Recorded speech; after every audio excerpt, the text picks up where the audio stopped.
Father Joseph, if you have an argument that you want to put forward to him, all super chats will be on the screen and will be read. So here with me right now, Father Joseph, welcome. Thank you. Thank you, John. It's good to be here. The first Holy Father, Jesus Christ, God have mercy on us and save us. Amen. Sorry, I went from my stream to run downstairs to grab some food real quick, and I'm back. So yeah, you were streaming like a couple hours ago, right? Actually, up until about 20 minutes ago. Okay, right on. You've been at this for a while. Yeah, you could say that. So definitely, I can see how that would be. Yeah. Okay. Sorry. Go ahead. Very good. Well, I'm glad you're here, and I'm excited to get into this topic. This is a topic that I am curious about. So I want to know the history of the split, the divide between true Orthodoxy and world Orthodoxy, and I want to know the reasons for it. And I want to know is it something to where, true Orthodox and Eastern Orthodox can be ecumenical or not? Are they simply in error, or are they anathema? And if so, whatever the answer is, and I'm excited to hear you go through this. What is the case that you have to bring? What are the evidences, the proofs? And then I'm hoping that we get a couple Eastern Orthodox guys up backstage, or maybe we get some super chats to challenge you, and you can answer some of those questions. So anyway, I'm gonna turn it over to you and let you kind of guide us through this conversation. How did it all start? Sure. The main date that most true Orthodox use to start it, and it's a little tricky because, remember, Orthodoxy is a global religion. The Orthodox Church has existed for 2,000 years, and it is worldwide. And so the main introduction that most people say with true Orthodoxy, with the innovation in Orthodoxy is in 1920, the Patriarchate of Constantinople issued a statement called "Unto the Churches of Christ Everywhere." Now, at that time, it's important to remember that Constantinople was under a lot of pressure because it was kind of the end of the Ottoman Empire. Like, that was the beginning of the official end of like the Islamic Empire. And so the British had moved in, and they were pushing for more concrete control in the region. And so one of the things that they did was they kind of cozied up to the Patriarchate of Constantinople. They cozied up to other Orthodox hierarchies, etc. This was the Anglicans, and they managed to successfully get the Patriarchate of Constantinople to issue a statement called "Unto the Churches of Christ Everywhere," which suggested that Orthodox and Anglican students should do common seminaries, should use a common calendar, should use things that were outside the pale of what was normal in Orthodoxy. But that was a policy recommendation. What ended up happening around that time, because as you know, 1920 is a pretty pivotal year. That was the end of World War I. And in Russia, which was the bulwark of Orthodoxy, and even today, 70% of the Orthodox world is in Russia, or what was the Russian Empire. So that's also important to remember. The Soviets took over. And so they began persecuting the church because they were militant atheists. So at the same time that Constantinople was undergoing this pressure, Russia was seeing catastrophic upheaval from violent militant atheists. And so the church in Russia was immediately persecuted. The communists first tried to create a false church called the Living Church, where they tried to create a schism in the church that was kind of with modernists running it. And then they used that to try to take the properties, for example, of Russian properties that were abroad. Like Russia had like the holdings of the cathedrals in the United States, for example. Those were actually owned by the Russian state and the Russian church, which operated in union. These became the subject of intense lawsuits after the Soviets took over, like the Kudrovsky cases. In Greece, what we see is by 1924, we see the Venizelos government. This is another, all these governments are falling apart. Like Greece was previous to this, remember, it was under the Ottoman Empire, so it had just become independent, and so now it was building on its own. With the reforms of the Venezuelan government, etc., they installed a new, they elected a new Archbishop of Athens, which is the top office in Greece and had been for about 100 years. The apostolic succession goes all the way back to St. Dionysius, a disciple of St. Paul. So the whole point is they elect a new Archbishop of Athens who had previously warned that if they go on the new calendar as Constantinople recommended, they would be viewed as schismatic in the eyes of the others. So he immediately implements the calendar for some reason. But that actually causes chaos. Immediately, Mount Athos, which is the monastic center of Orthodoxy, starts sending dozens of monastics down to the mainland of Greece to celebrate communion for the faithful, because they don't want to attend the churches of the new calendarists, because they view them as akin to papists, because they've switched over to the papal calendar. And this is something that they like to say, like they didn't know about ecumenism back then. No, back then they just said, we don't want to be Franks. We don't want to be Latins. So the point is, they understood something was wrong. But and as this is happening, and the Athonite monks are trying to help the people survive, the state is starting to persecute them, because the new calendarist hierarchy is ordering the police to attack these people and break up their services and take them down, which is common in church history. You see this happen all the time. When heretics take the state, they begin to persecute the Orthodox. Okay, so now you have the Orthodox in Russia and Greece being persecuted. This is, remember, about 75% of the Orthodox world by itself. So most of the Orthodox world. Unfortunately, this horrible scene also plays out in Romania, which, again, the Orthodox are persecuted, whole villages are arrested, people by the thousand, and again, an underground resistance forms, and this is to preserve Orthodoxy, so on and so forth. So all of these things are happening independently of each other, but everyone's trying to preserve the faith.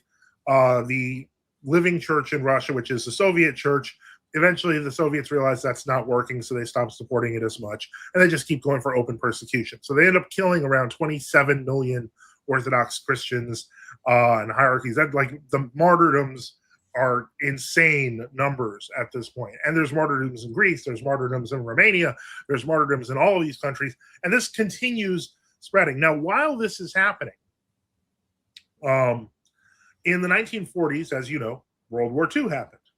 And so the Soviets were having a hard time holding their grip on the Russian people. There was a lot of animosity that had developed over, the mass murdering people and horrible treatment of people, etc. And so eventually the Soviets were like, we need to find a way to get the Orthodox on our side somehow. And so they literally created, in 1943, to create popular support for the war, they got together a couple of bishops that were already had declared themselves loyal to the Soviets, which wasn't the majority of them. The majority of them were being persecuted and hiding, but they managed to get these guys who would do it, led by Sergius Stragodorsky, who was one of the original Living Church members. And they were like, okay, so what we're going to do is we're going to make you patriarch. If there's going to be a patriarch, we're going to control him, so on and so forth. Now, I want you to keep in mind that the office of patriarchate was still fairly new. Like when St. Tikhon, who was martyred by the Soviets in 1920, was elected, he was the first Russian patriarch in 300 years. So the concept of a patriarch in Russia and living modern day Russia was actually new when it happened to St. Tikhon. And then he was martyred, and then there was no patriarch. So that would have been the status quo for like 400 years, except that the state then was Orthodox and didn't hate people and want to kill them. So this Soviet patriarch was created out of Sergius. And so from there, because Orthodoxy had been, quite frankly, battered by all the wars in all the major territories in which Orthodox had been, and we'd seen the collapse of the Orthodox Empire through the Tsar. I hate to say this, all the funding dried up because the Tsar was sending lots of money to all of these churches, and those vacuums were filled by things like American state services, so on and so forth, the KGB. So what you were dealing with by the time outside of these true Orthodox bodies that were being persecuted all over the place, what you were dealing with at the episcopal hierarchical level was basically a skin-suited organization. And so these were not typical monastics, etc. Often they were, in fact, especially with the Soviets, they were often KGB agents. And so these people had no business, leading a choir, let alone leading a church. So the point is that was kind of where these people kind of came in, and they were these government apparatchiks. They started to realize that they had limited credibility versus the Orthodox in Greece. Like the true Orthodox who had now gotten a hierarchy and now had built it out. The true Orthodox in Russia, who had catacomb and underground hierarchies, had hierarchy in Romania and Bulgaria and in other places. They were still building up. So what ends up happening is in around 1960, because you now had between the official kind of Orthodox churches that were there, like let's say in America we'll use, or in Europe, you had churches that were legitimately connected to the original hierarchies that were still continuing and practicing that day. You had new people under new hierarchies, which were running under these state organizations.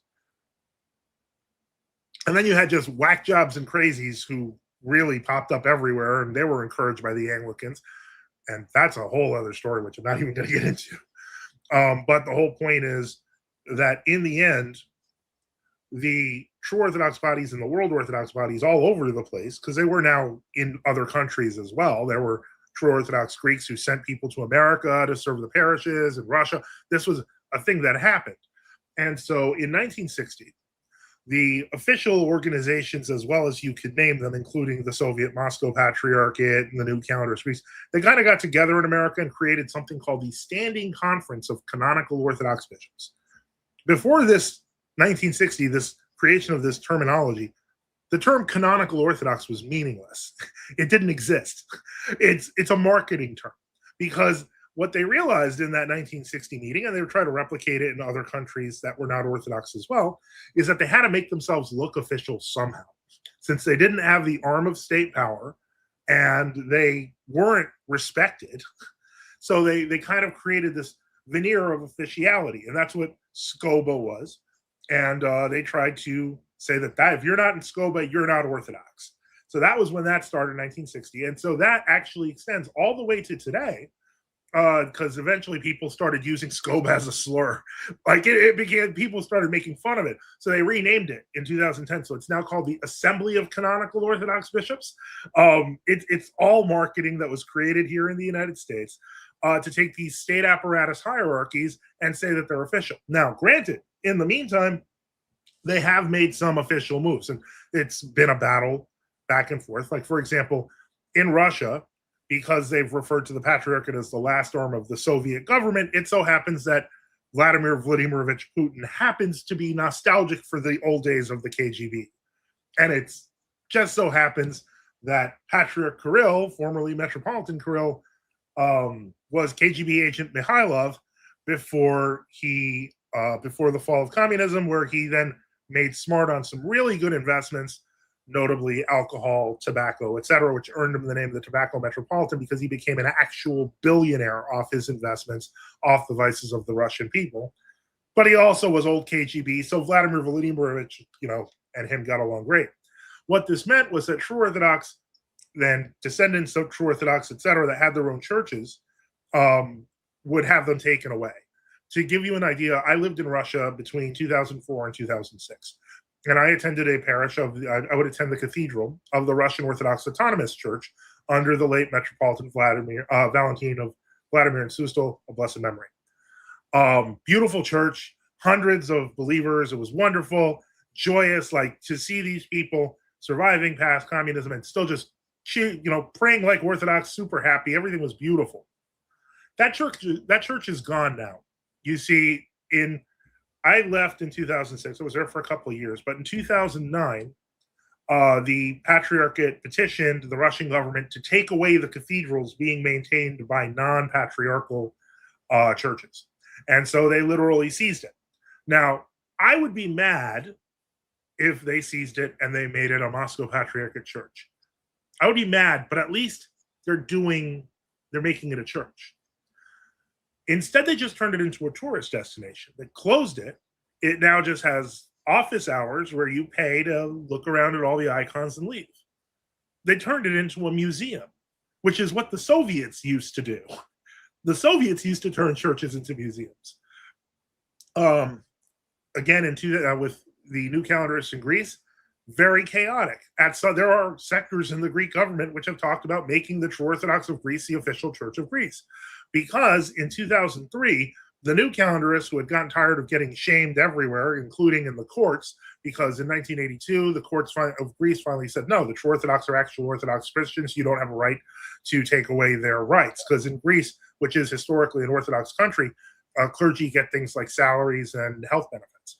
So the True Orthodox were applying for things like that, and up to the 70s, we're not getting it. And then in 1982, started getting those benefits because they proved that they were Orthodox Christians. There was no doubt.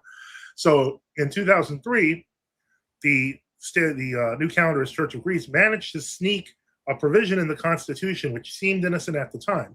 Which, remember, I told you that they kind of had that union, the communion with these various state apparatus, so on and so forth.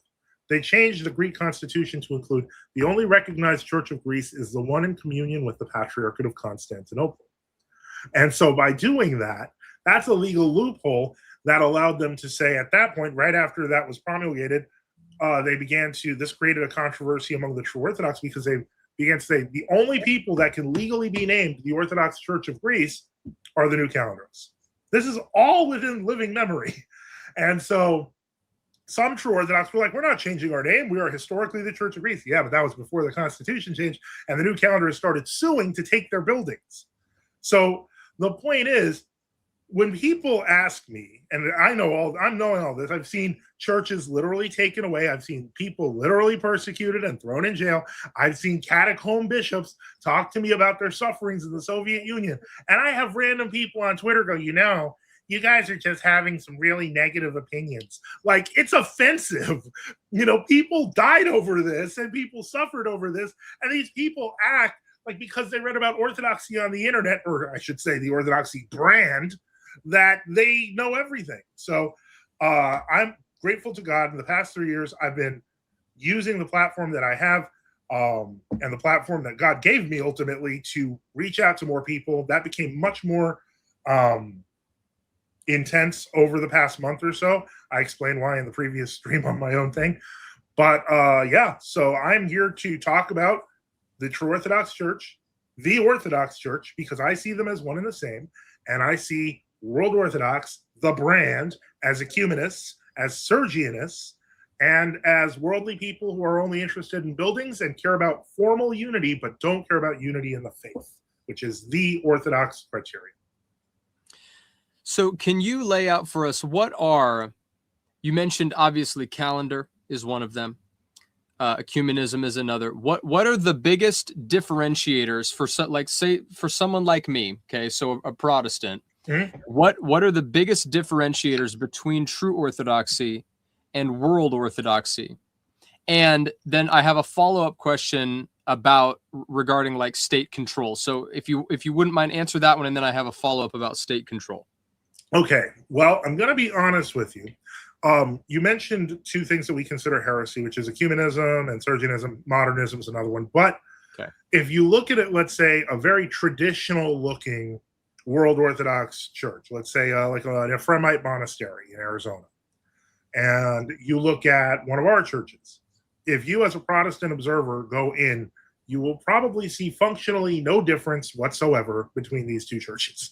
The differences come as the modernism increases. Like the biggest thing you'll notice is that you almost never find pews in a true Orthodox church, because that's a real Western thing.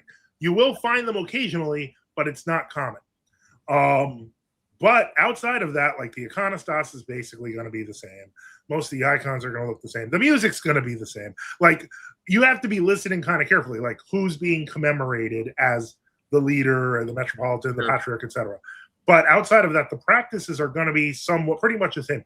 You will find in World Orthodox churches, they tend more often towards modernistic practices.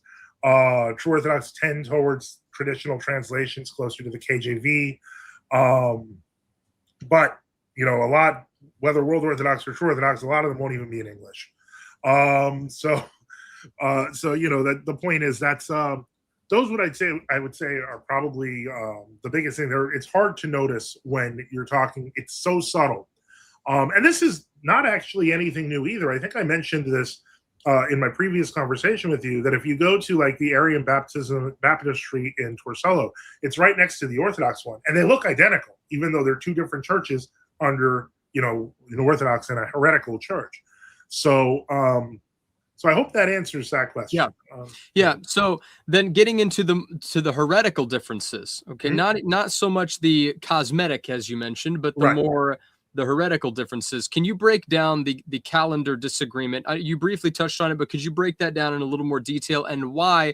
Because like, again, if I'm a Protestant and I'm looking at this, I'm saying, well, calendar, what's the big deal? Calendar. So break that down. Why is that heretical and how did that come about? I'll tell you. Well, it's funny that you mentioned that because as a Protestant, believe it or not, you are partially involved. And what I mean by that is, take, for example, Washington's birthday. Washington's birthday in the U.S. is on the old calendar because at the time he was born, England was on the old calendar, and many Protestant countries were also on the old calendar. The reason why is because everybody was on the old calendar until Pope Gregory the 16th in 1582 decided that for reasons of accuracy or because he was an evil pagan. The point is the reasons are secondary to the fact that he did take away 13 days from the calendar. And originally, the Orthodox were like, you can't change the calendar because canonically there's rules about what the calendar governs in terms of the festival cycle. You can't change it. We reject that altogether. And they rejected it repeatedly. And Protestant countries had no reason to really accept the Roman calendar at that point. They were like, remember, when the Pope changed the calendar in 1582, the Reformation was only around 60 years old. So they were like, that's fresh in their minds. Like, the Pope is changing the calendar. We're not following this. So believe it or not, Protestants didn't really adopt the new calendar until probably the 17th and 18th centuries and later because of commerce. Because they were doing business with so many papist countries and had to keep their tracking notices in order for financial reasons, Protestants switched over. But in fact, even in Anglicanism, they refer to the old calendar of Christmas as Old Christmas. So believe it or not, it is. Protestants were involved in the calendar issue. But the point is, by the time the change was made in 1920, was proposed in 1920 and then made in 1923 and 24. Most of the Orthodox world didn't go with it. The overwhelming majority. And everyone understood that the calendar had a lot of legal bases, a lot of statements, patriarchal statements, synodical statements saying we're not changing to the Roman calendar. We're not going to do that. It violates the Paschalion, which is the table for calculation of Pascha, or the resurrection of our Lord. So we're not changing it. And that was the universal Orthodox position all the way till 1924. Okay. Now, why would a World Orthodox, why would they say that is not heretical? Why would they say that is not a development of doctrine or practice? If you could steel man them, I'm sure you've had plenty of discussions with them. What would their response to that be? Oh, their responses fall into exactly two different ones. The first one is astronomical accuracy. And their arguments are that the Gregorian calendar is formally more accurate than the Julian calendar. They will argue it's now granted, some will say, well, it's the revised Julian calendar and it's not the Gregorian calendar. This is a difference that only occurs once every 400 years. So for all intents and purposes, it is the Gregorian calendar. So that is not honest. But the way they would steelman it would be to say that the Julian calendar is inaccurate. There's other ones like underneath, like it was made by a pagan, so on and so forth. Like most of these are, for lack of a better word, emotional arguments.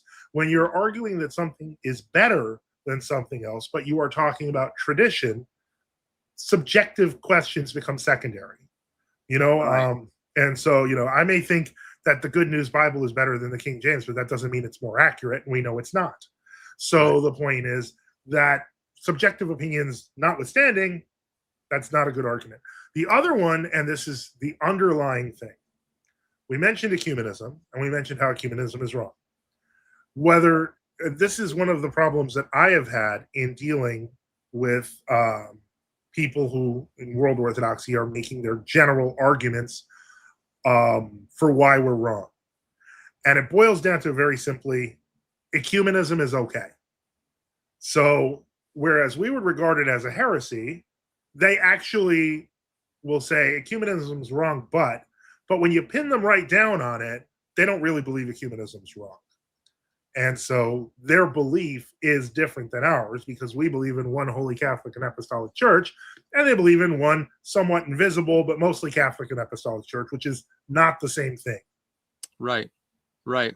So you guys are even more strict on the you must be inside the one true church to be saved. Whereas a lot of the world Orthodox that I talk to, if you really press them on that, they'll say something like, well, a lot of you Protestants are saved because the church is partly invisible, but you would hold to a much stricter view of that and say, no, you must be within true Orthodoxy. Is that correct? I would say this, and I'm going to say it like this because hopefully as you get some world Orthodox scholars, I want you to see this. I will say that our position is honest.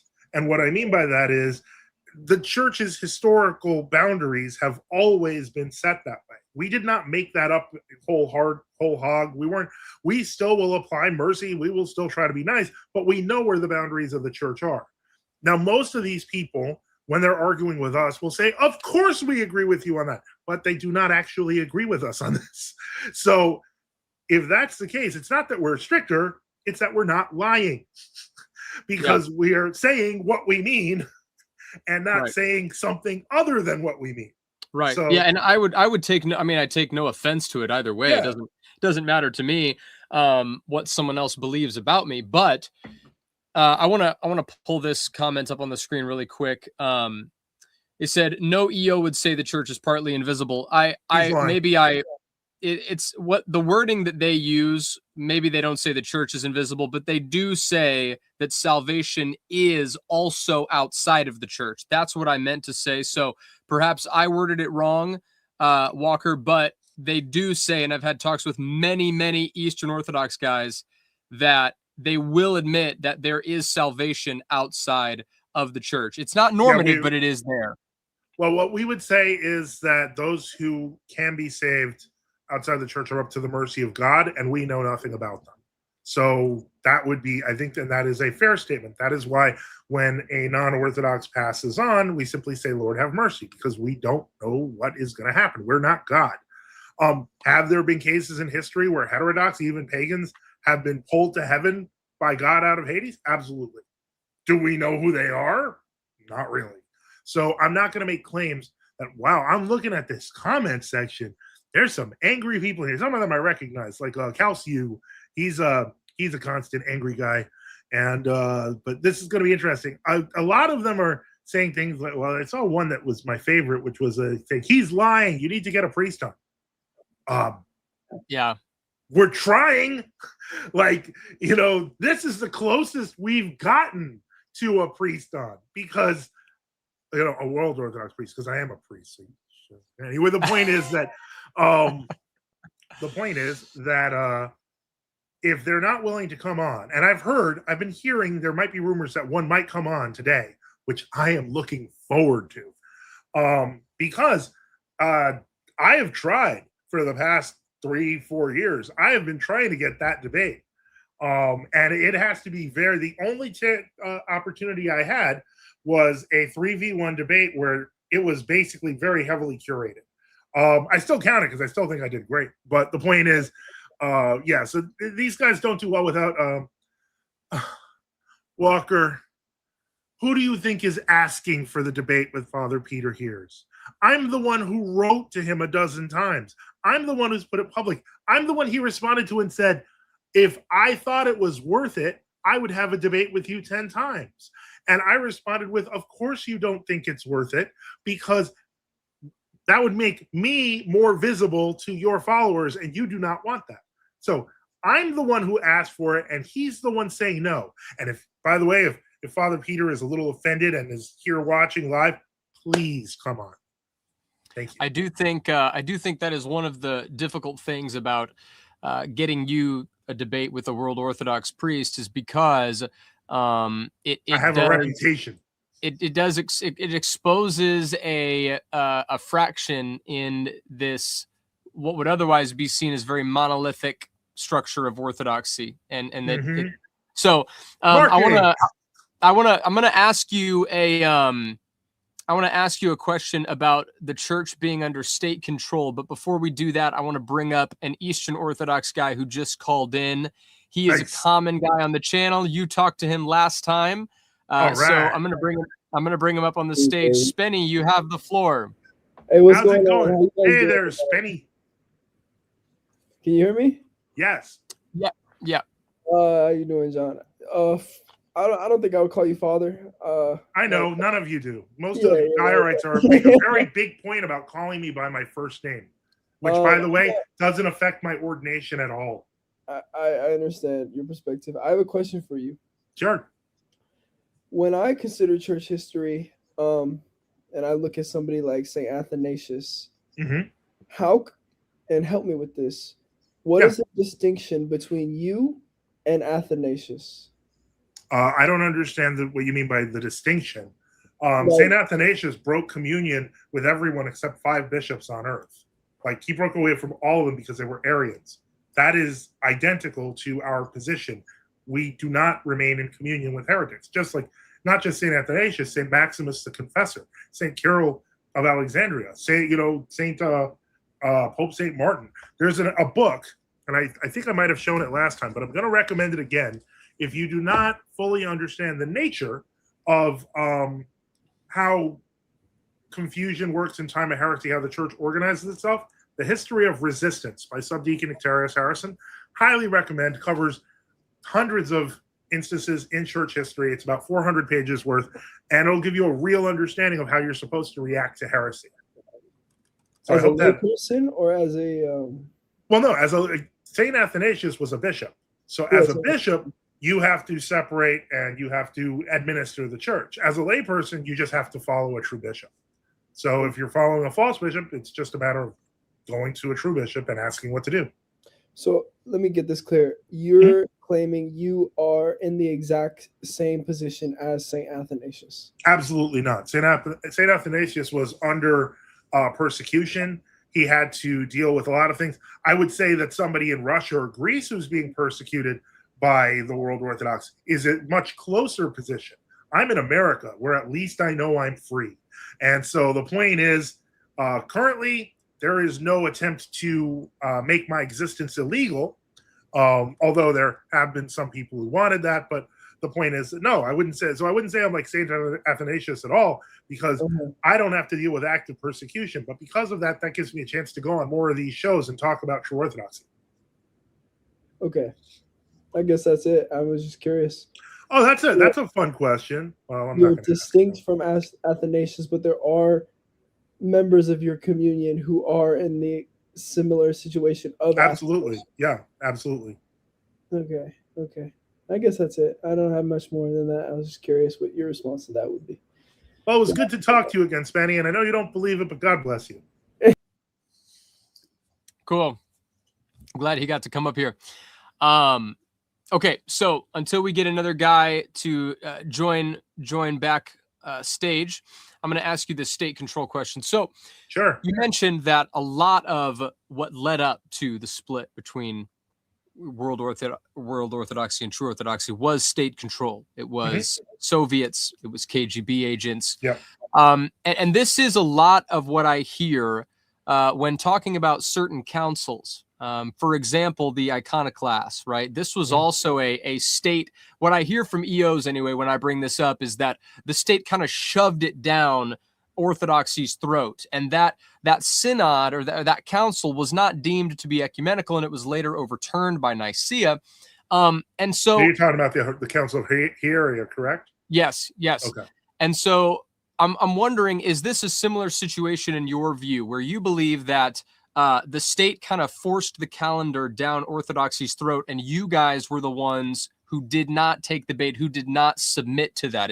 Am I getting that right? Is it a similar situation to? Yeah, I would put the calendar as part of the whole ecumenism thing. So I would put that in that ecumenism umbrella, because the real motivation to the calendar was ecumenism, to have a common calendar with the heterodox. So I would say that is definitely part of it. I don't know that. I mean, the case of the Seventh Council is unique, and the Council of Hieraea before it, because one thing to remember is that the reason they were called iconoclasts is because they were breaking icons that were already there. So the question has to be whether or not, what was the original practice? Now, we know that the icons were there by the time of the Council of Hieraea and then the time of the Second Council of Nicaea. The question is, were they there going back to the times right after the apostles and fathers? And so both councils provide arguments for that. I happen to think that the arguments at Nicaea are completely valid. So from my perspective, it was, now granted, the state, as you pointed out, took opposite sides at different times. But that just, for us, because we believe that truth is unchanging, that just means that the state could be wrong. So that's part of the thinking. I hope I don't know, did that answer your question? Yeah, it does. And so, sorry, people are saying there's not a link. It was in the pinned comment. I'm going to here. I'm going to put it in the chat again for you guys. One second here. Let me go over to YouTube and pin it there here. Link to join. There it is. I just dropped it in. I'm going to pin that again. There we go. All right. Okay. So that does answer my question. And now can you tell us what would be your, I guess, imagine, because we don't have an EO on here right now. Hopefully we'll get a couple up here now that they have the link, but, or as I call them, a WO. Yeah, sorry, WO. So what if you could steel man again their position until they get here? I know I have to do the work for them. Right. So why did they decide that this was all okay? You told me the calendar one, and you said that they kind of deny the ecumenism thing.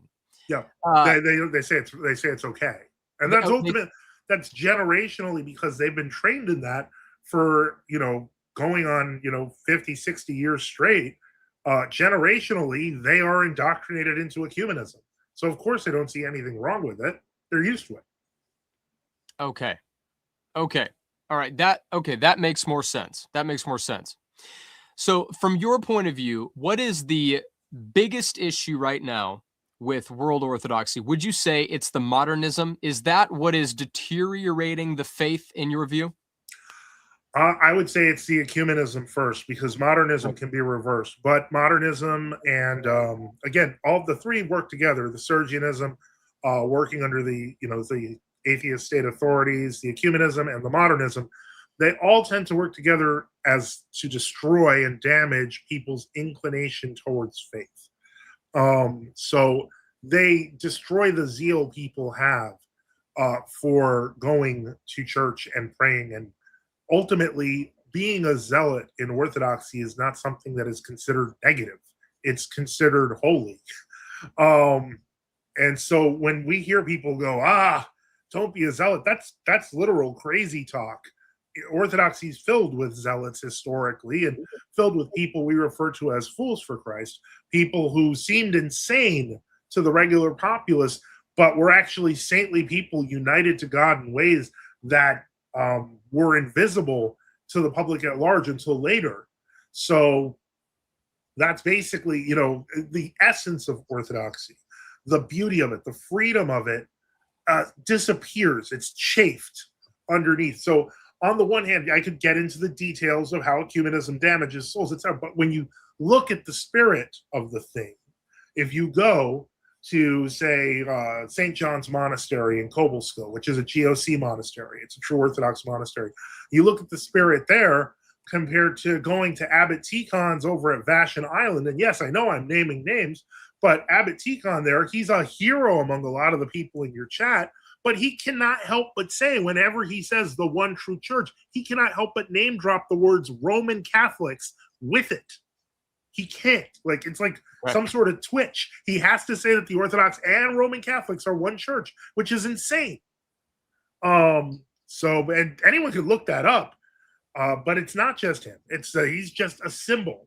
The point is that you hear bishops of their church say that because they believe it. That's why they address the Pope as Your Holiness and take blessings from him and so on and so forth. They believe he's the Pope. And if you believe that the Pope is actually the Pope, that he actually has spiritual authority, you're not Orthodox. Right. Okay. So can you break down the structure of hierarchy? So like, do you have, are there separate sees for true Orthodoxy and world Orthodoxy, or do you share the same sees, same patriarchs, but just different structure in the bishop sense? Can you just explain that to us? How does the hierarchy of the church work since there is this division? Yeah. What ends up happening, and this is the way historically, again, get that book, History of Resistance, what happens is parallel churches will form. So, in other words, there is a new calendar Archbishop of Athens. There are a couple of competing true Orthodox old calendar Archbishops of Athens, but there's one main one that's like 80% of the people. And the point is that they're in different buildings, obviously, because they can't be in the same building, but they're in the same town. They have the same, they're considered to have the same rank. Both of them claim to be the successor of the Apostle Paul. Both of them claim to be the head of the Church of Greece. And this is true in Romania, in Bulgaria, in Russia to some degree. There's some overlapping true Orthodox jurisdictions, but the structure always has to stay basically the same because those are determined by canons, bylaws, history of the church, etc. Like you can't change things willy-nilly.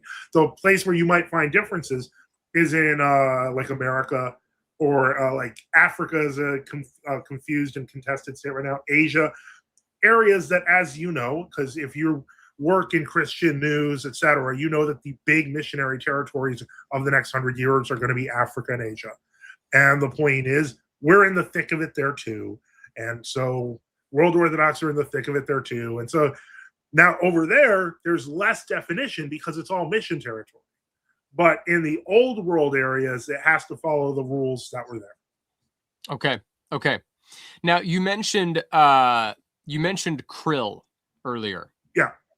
Can you elaborate more on Krill? And he has come in some hot water lately in certain circles, talking about his cozying up to the state. Can you elaborate on that a little bit? And then when you're done, I want to bring up one other guy who just joined in the chat here. Sure.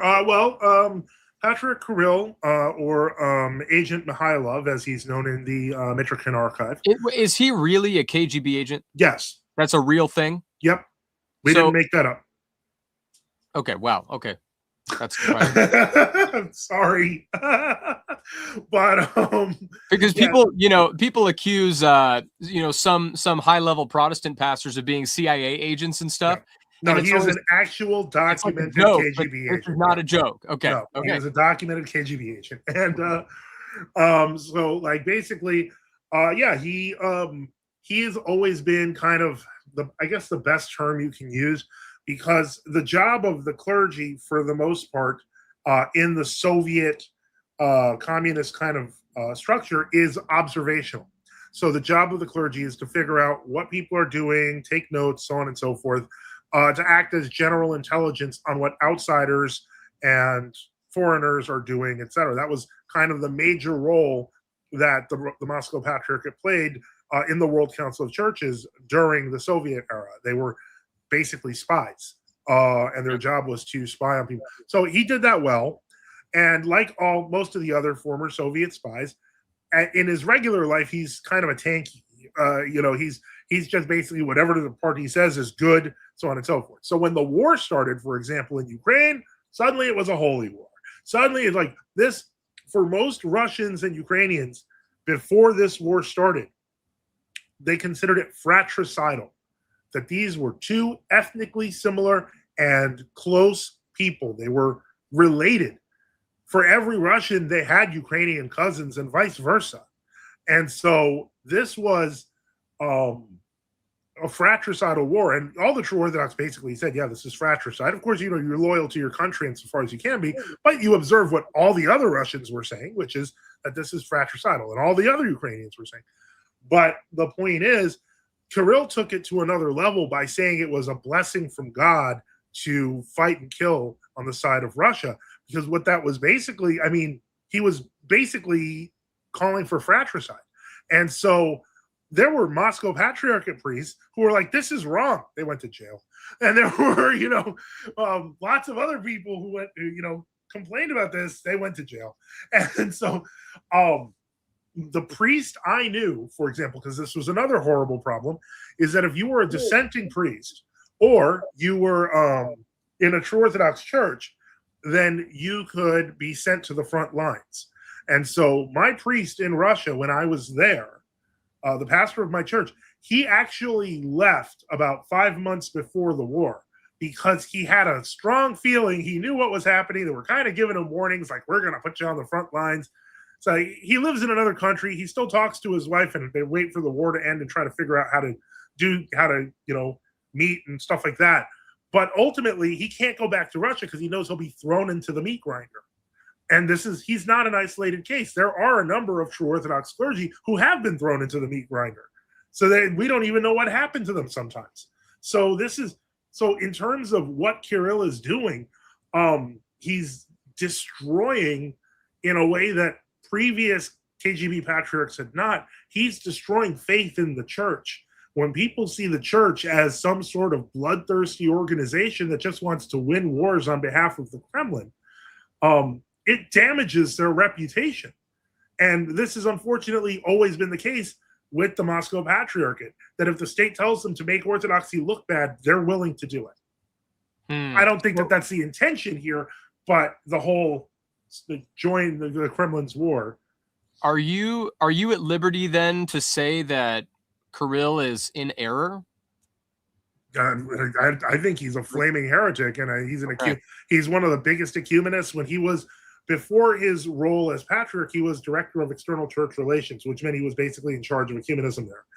And he was constantly in good communications with the popes and so on and so forth. And he was there at the events, just like Constantinople was, and things like that.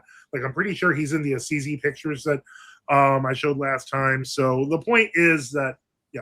So if let's say there were to be another, great synod or council, mm-hmm. and Kirill was there, would you have to hold that decision as binding because it was filled with heretics in your view? Like, are you still under that?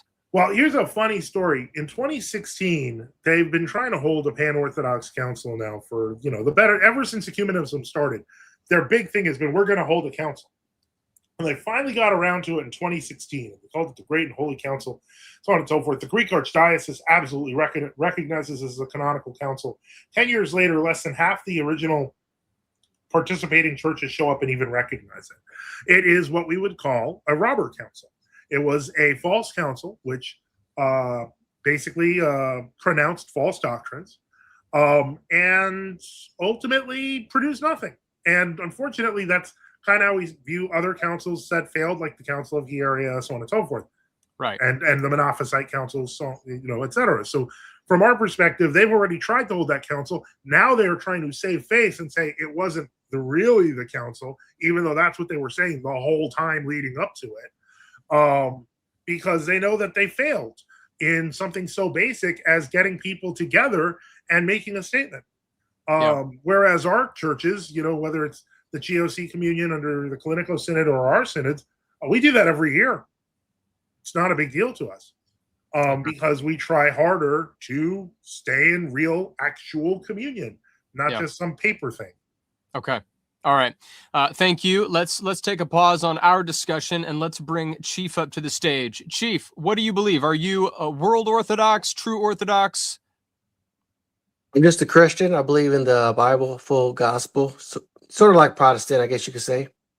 Okay, you're Protestant. Okay, what are you here to talk about?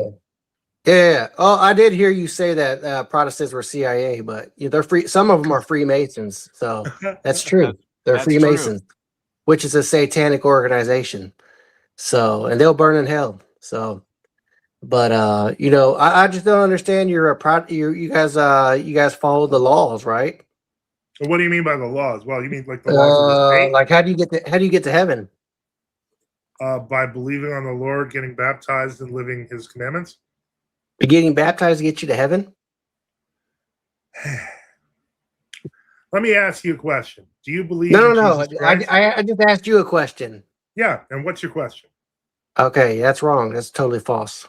Baptism, only Jesus Christ gets you to heaven. Receiving Jesus Christ as Lord and Savior gets you to heaven. And what does the The thief, apostle say later on in Acts? the What does he thief say? the thief on the cross never got baptized. I promise you, if you get crucified next to Jesus Christ, you'll have a chance too. How? When? How? Because that's a very unique circumstance, my friend. Not biblical. There's people on their deathbed who just meet Jesus Christ and they get saved and go to heaven. Where's that in the Bible? Where does that? It's all over the Bible says. One case in the New Testament where somebody was saved on their deathbed. Give it to me. Let me say. The Bible says to confess Jesus Christ as Lord and Savior, you shall be saved. You said correct? Somebody was saved on their deathbed, and I want that example. There's multiple scripture that says if you confess Jesus as Lord and Savior, you are saved. Very simple. You said if somebody confesses on their deathbed, they're saved, and it's in the Bible. I want to know where. I just told you, if you confess the Lord Jesus Christ and believe in your heart that Jesus is Lord, you are saved. It's very simple. Romans 10:9. And why do the apostles say, repent and be baptized for the forgiveness of sins? If that person believes, why do they have to do that? What is baptism? Please tell me. You don't know what baptism is? I know what it is. What is it? What is your definition of that? It's very simple. What is baptism? Yeah, it means to be immersed. That's what the Greek means. Baptism, to be immersed in water 3 times in the name of the Father and of the Son and of the Holy Spirit. Never said 3 times. Never says 3 times. You probably aren't baptized either, so that's fine. Oh, I'm baptized. I've been baptized multiple times, but it never says to be baptized. How many times were you baptized in the name of the Trinity or in something else? The Bible never says that to be baptized. It says to be baptized of the Father, Son, and the Holy Spirit, and then it says it all, and then it also says in Jesus' name. It says in Jesus' name one place, and another place it says Father, Son, and Holy Spirit. So what I'm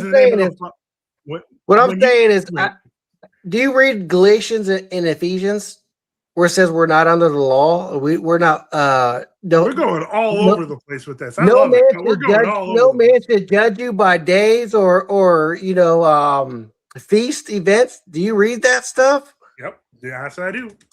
Okay, so why are you judging me by feast and moon days and all that other stuff? I was just asking if you were baptized properly. Okay, you do that though, don't you?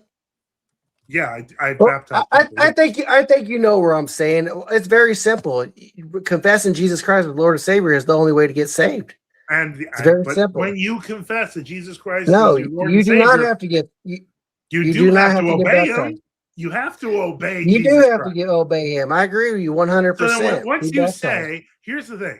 Once you say, I believe upon the Lord Jesus Christ, and you believe upon the Lord Jesus Christ, and the Lord says you need to be baptized, you are being disobedient if you are not baptized. Are you saved before you get baptized? Yes or no? When you receive Jesus Christ? I don't know. I am not God. Bingo. You don't know. I do know. It's very simple. I don't think you do know because you don't know what I do know. It's very simple. No, there's people who've never been saved and who've never been baptized and they receive Jesus Christ. It's very simple. If you read you can't say had never been saved and never been baptized. Okay. What you mean is they've been saved without baptism. But I asked you for proof from the Bible whether they've been saved without baptism, and you couldn't give me anything. You just referenced believe upon the Lord and you shall be saved. I agreed with you. I said that first. So bingo. So you agree with me. You agree. We're done. Yeah, I appreciate it. Thanks, man. I won. Have a great day. No problem. Never. You too. Okay, you won. That's fine. Well, why you guys do feast and all that other stuff, don't you? Yeah, you don't celebrate the feast of the Lord? No, why would I do that? What about the resurrection? You celebrate that? Yeah, I do the resurrection, but I don't celebrate. Well, we celebrate that every Sunday, right? Or you do it on Sunday, right? No, that's the day of rest. That's the Sabbath. Okay, so wait, do you celebrate on the Sabbath or on the Sunday? I celebrate the Sabbath. The Sabbath is every day for me. Every day is the Sabbath. It's not a special day. Sundays I take off. You know, what I mean, Sundays I take off. You know Okay, what I so mean, that's the normal celebration of the Sabbath. sometimes I do work on Sundays. You know what I mean? Yeah, well, Sometimes I I get that. do. I'm not judging you. That's I'm fine. not religious. That's what I'm saying. I don't see why people would want Spiritual, but to. not religious. Got it. Nope, never said that either. I'm not spiritual. I have a relationship with Jesus Christ. I believe wholeheartedly. And I believe, even Catholics can be saved. You know what I mean? If they believe in Jesus Christ fully. I believe that Catholics are heretics. And I hate to say Yeah, that because I know I was born and raised a Roman Catholic. So I that's completely the difference. understand it. That's the difference between there's Catholics that believe everything the Bible says, you know what I'm saying?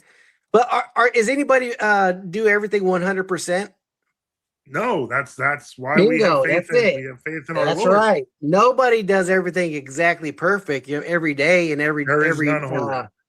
So there you go. So Catholics Chief, can be don't saved. Mind, hey, Chief, man, if you don't mind, I've got two more guys I'd like to bring up. Could you make a final point here to Father Joseph, and then I'm going to bring someone else up. Go. You have the last word. Go ahead, Chief.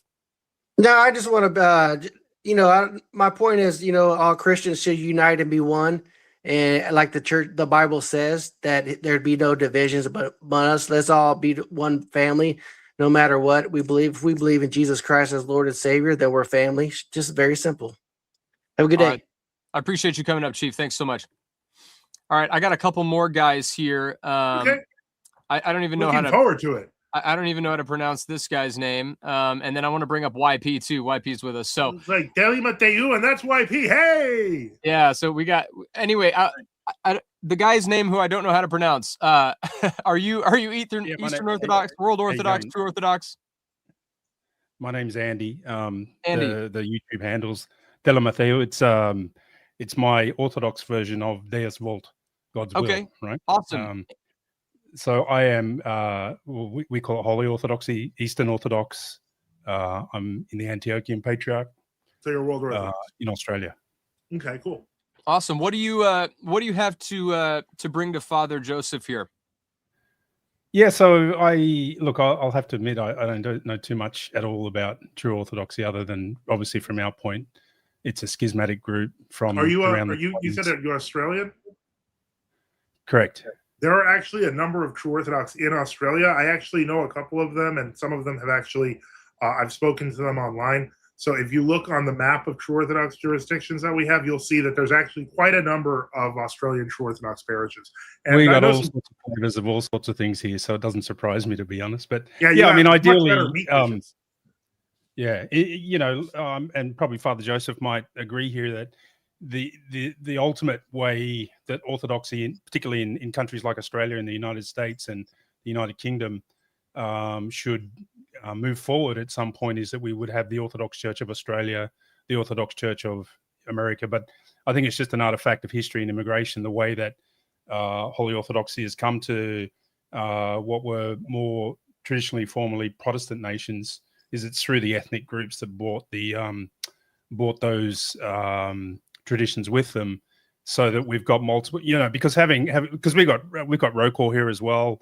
We've got the Romanian church, the Serbian church, all Orthodox, valid Orthodox in my estimation, valid Orthodox churches, but under different patriarchs, which is a bit of a mess, right?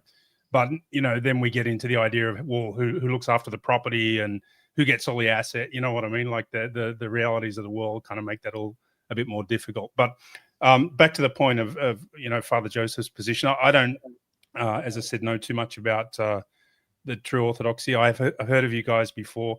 I think we have, and this might go to your accusation that we're ecumenist, because I would say we do have a lot in common with you. But there are some fundamental differences too on the idea of what's a valid communion and what isn't. And obviously we're not in communion with the True Orthodox, right?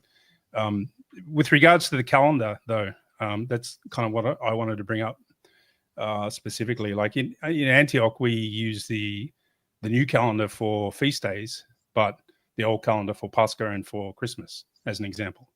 So it's a bit of a hybrid. Because the calendar, that's one thing that is a bit confusing. I know what you're talking. You're talking about the revised Julian calendar, which is commonly used because it retains the Paschalian. That's actually due to mass protests and violence in many countries. when they tried to switch it over. Because originally, believe it or not, the new calendar was in fact the full Gregorian calendar, and they changed the back to the traditional Paschalian later. Okay, yeah, I'd be interested to look into that. I'm not familiar with the whole history. I mean, and where I was going to try and tie that into as an example, right? I've got family in Japan. Okay. I've been to Orthodox churches in Japan. One of the interesting, what's the right way to put it? I guess pragmatic dispensations that's made for Orthodox in Japan is that they can be cremated, right? Because in Japan, you can't bury people, right, in the ground, right? It's just not done there.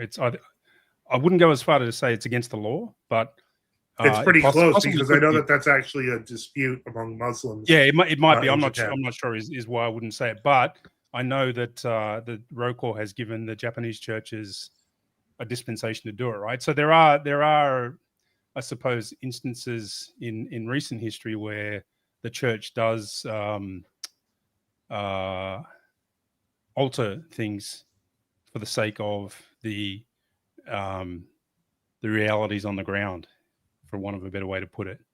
Well, I mean, if it's illegal for Christians to be buried, I mean, there's not much you can do about that. Well, I think it's illegal for everyone to be buried, right? It's not just Christians. Yeah. So the point is that's kind of a difficulty in and of itself in the state. And so, yeah, I see where you're going with that, right? Because it's certainly not illegal to celebrate feasts. May I make a suggestion for you, Andy? You are, as I said, I highly recommend you check the map, visit a true Orthodox church, and meet I wasn't talking to you, YP, although I'll make the same recommendation for you after. But the point is, there are true Orthodox all over Australia. Get to know them and learn more about what they do and why we're here, and you'll be pleasantly surprised. Yeah, look, I probably won't take your suggestion. I mean, I'm quite firm in my faith and where I'm at. Can I ask you a question? I am open to learning things for sure. Can I ask you a question? Yeah, go for it. You said that you are open to learning things, but you said that you are secure in your faith. So if you are secure in your faith, then you should be able to tell me where I am not Orthodox. My answer to that, and as a layman, would be that if you're not in communion with the other. Okay, that's not a good. That's a garbage answer. Bye. Next. Okay. Sorry, that's a garbage answer. Who you're in communion with was never a real thing until 1960. Just a good try, though. I appreciate it. Yeah, sure. Look, as I said, I'm not a theologian. I mean, I'm a layman in the church, and this is my understanding of how we recognize other Orthodox, right? So we hold common beliefs. That's a brand new way of doing it. That's completely innovative. All right. Well, I'm certainly prepared to look into that. That's why I said go visit a true Orthodox church. Yeah, and again, I'm not against seeing other people, talking to other people, and hearing their views at all. Like, there's no fear that no, they're going to convert me. These kinds of things. Exactly. But, cool. So far, yeah, I'm not convinced, but it's interesting to see that point of view is out there. It's a modern schism, though, right? Well, it started in 1917, 1920, depending on where you are. Yeah. So it's kind of interesting. I mean, there's always going to be schisms and heresies come up within the church, and not saying personally that you're a bad person or anything, Father. I do not agree with you theologically, based on what I've the little understanding of what you said so far. The good news is this. The good news is this, Andy. I don't live in Australia, and neither do all those true Orthodox in Australia. I'm not asking anyone to agree with me. Just visit, do the come and see, find out, and meet other. You'll see they probably agree with you more than your previous parish, because we're just unapologetic Orthodox. Now, people find me personally annoying, and that is okay, because I am not all of true Orthodoxy. I'm one guy of millions. Yeah, okay. No worries. Well, nice having a brief chat with you anyway. I'll let YP continue the conversation, but God bless to everyone on the panel and all the listeners. And God bless you. Yeah, we'll see Thanks you again. Thanks for coming, Andy. See you later, man. Have a good one. All hey right. there. Hey, thanks for Hey, Father Boniface! Yay! Benedicite. It's Benedicite. good to meet you, John. Yes, you too, YP. I wanted to say, I just saw you in the chat there. I'm glad you decided to come up. I've been very interested in your posts on X. It's been a breath of fresh air in the current discourse, and so I wanted to just make that clear. I appreciate that a lot, and I was actually considering having you on a stream. So I'm glad you're here. I'm glad we got to meet, and hopefully we can make something work out where you and I can chat one-on-one. Yeah. But anyway, the floor is yours, man. All right. Well, first of all, I would like to say that if anybody out there is watching and they're maybe inquiring into Orthodoxy, I will tell you, do not go to a true Orthodox church. Yeah, he's been saying that on Twitter a lot. Go to a canonical Orthodox church, not hard to find. And there's a website. Maybe I'll bring it up a little later. But so that's my first point. I'm YP, Young Penitent, at Young Penitent on X, and I got a YouTube channel too. And Father Joseph has actually a soft spot in my heart because he reposted one of my videos when I had a few hundred subscribers. I actually have known YP for a while, and I think he's a nice guy. I think he's wrong, but I think he's a great guy otherwise, and he's always had a great beard. And so that's always good. One thing I like about him is that he's always had very traditional opinions. Even though he is in World Orthodoxy, I know he's not a fan of ours. I don't know the history there. I think he was in ROCOR around the time that the split happened in 2007. I get it. That has like a lot of emotional things. I actually sidestepped a lot of that.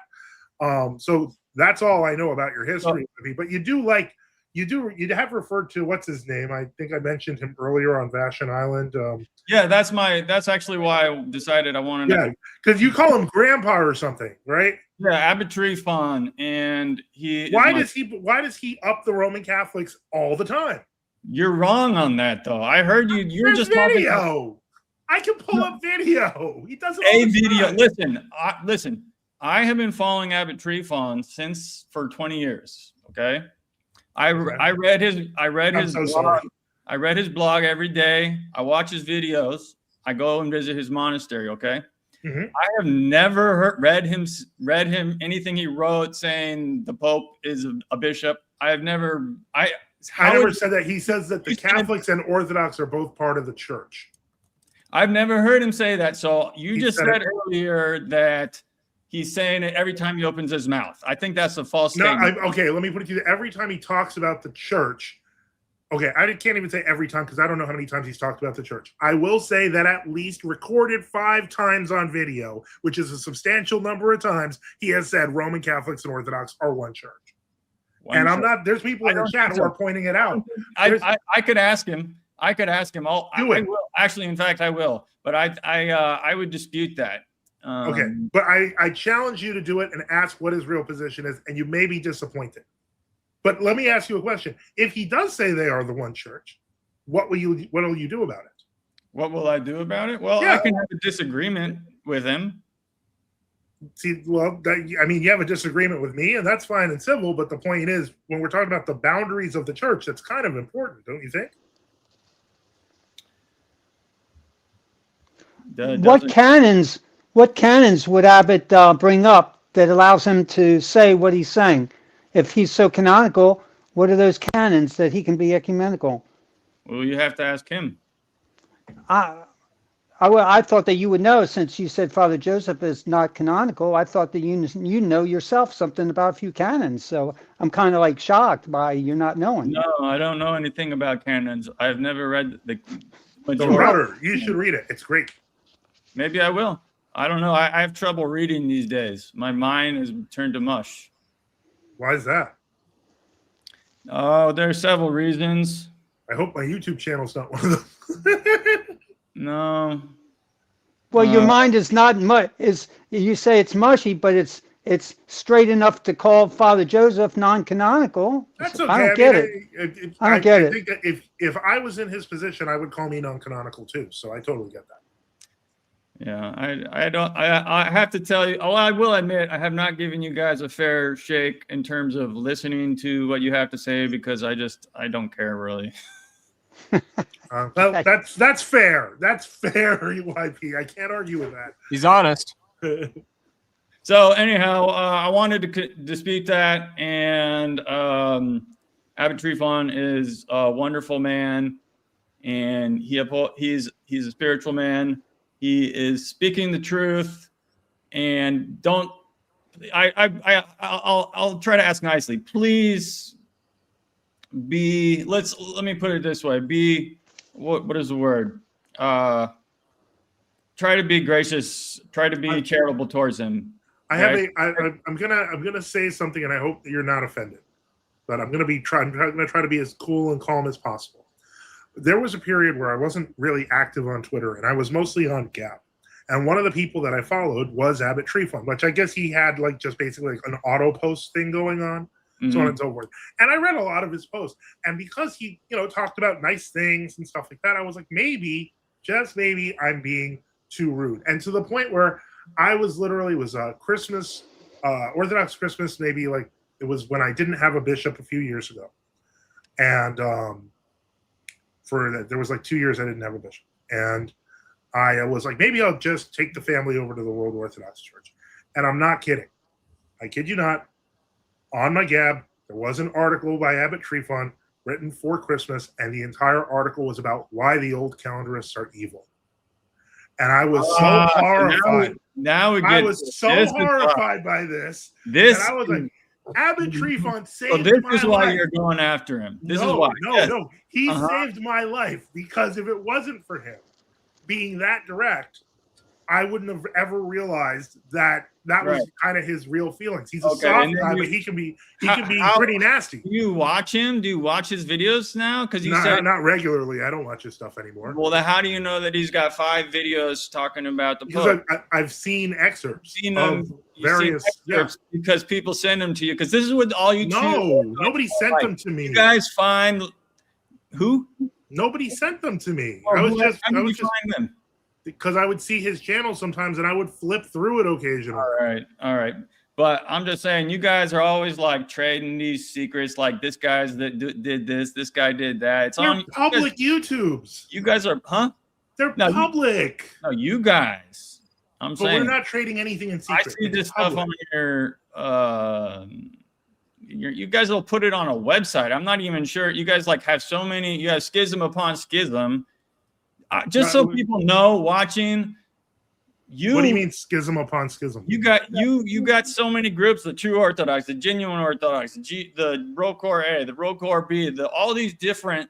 Wait, let me ask you a question. Since I don't even know what your synod is, what your group is. Well, I'm in the Autonomous Metropolia, but that's because it's for the old Milan. The old Milan synod is basically we're what's left of the old Milan synod. But here's the thing: like you mentioned, Rocore A and Rocore V. Now you're a member of the Rocore under the Moscow Patriarchate, correct? Yeah. Okay. So now, and you've been for how long? Like, what would you say? Like 20-something years, or 20 years? Yeah. So around the same time as me. So a little bit less than me. So you remember. In 2000, I mean, were you there with the whole thing with Metropolitan Vitaly, like in 2001? Well, no, I wasn't. Okay. Well, let me tell you, and this is going to sound awful, but the split when that occurred over the Moscow Patriarchate, over the Moscow Patriarchate's 2000 statement, and what happened to Metropolitan Vitaly, the man was literally physically dragged to a mental hospital by the Rocore's bishops at the time. Where he had to prove to Canadian authorities that he was actually sane, and he finally did. And then he got to stay home in Mansonville because the synod was trying to physically drag him back. And that's not the only time he's done that, that the synod has done that. But the whole point I'm trying to make is those clergy that formed around him and became the Rocore V did that because of what was happening at the time. And the Rocore A is, as you know, the people who didn't want to go with the Union in 2007, and so they went under Metropolitan Enkefangel, the last man standing. How is it their fault that they have two organizations when they're not the ones who did anything wrong? They were just trying to protect their orthodoxy. I'm not a member of either one, and I can see that. I would think you would too, as a member of Roquart. Well, there has been a lot of intrigue in the history of the church, hasn't there? There has. Unfortunately, Roquart's seen a great amount of it in the 20th century. Could I ask you both a question? Obviously, I would assume that if someone were converting, or let's say from Islam to Christianity, you would prefer them to be Orthodox as opposed to Protestant. But would you consider the other a part of the one true church or not? I guess I'm just wondering how strongly you divide that line. Obviously, if they were to say, I'm going to go true Orthodox or Protestant, YP, you would probably say true Orthodox. Given that hypothetical, there's, I would assume you would go that route, but you would probably also then say still that true Orthodoxy is not the one true church. So that's just the question I want to pose to both of you. How hard do you draw that line? And are you exclusivistic within the sect of, Holy Orthodoxy, as you would say, YP, and true Orthodoxy, as you would say? I never would have. There was a time when I was looking for churches, and I was searching before I became a Christian, and I visited this church and I visited that church.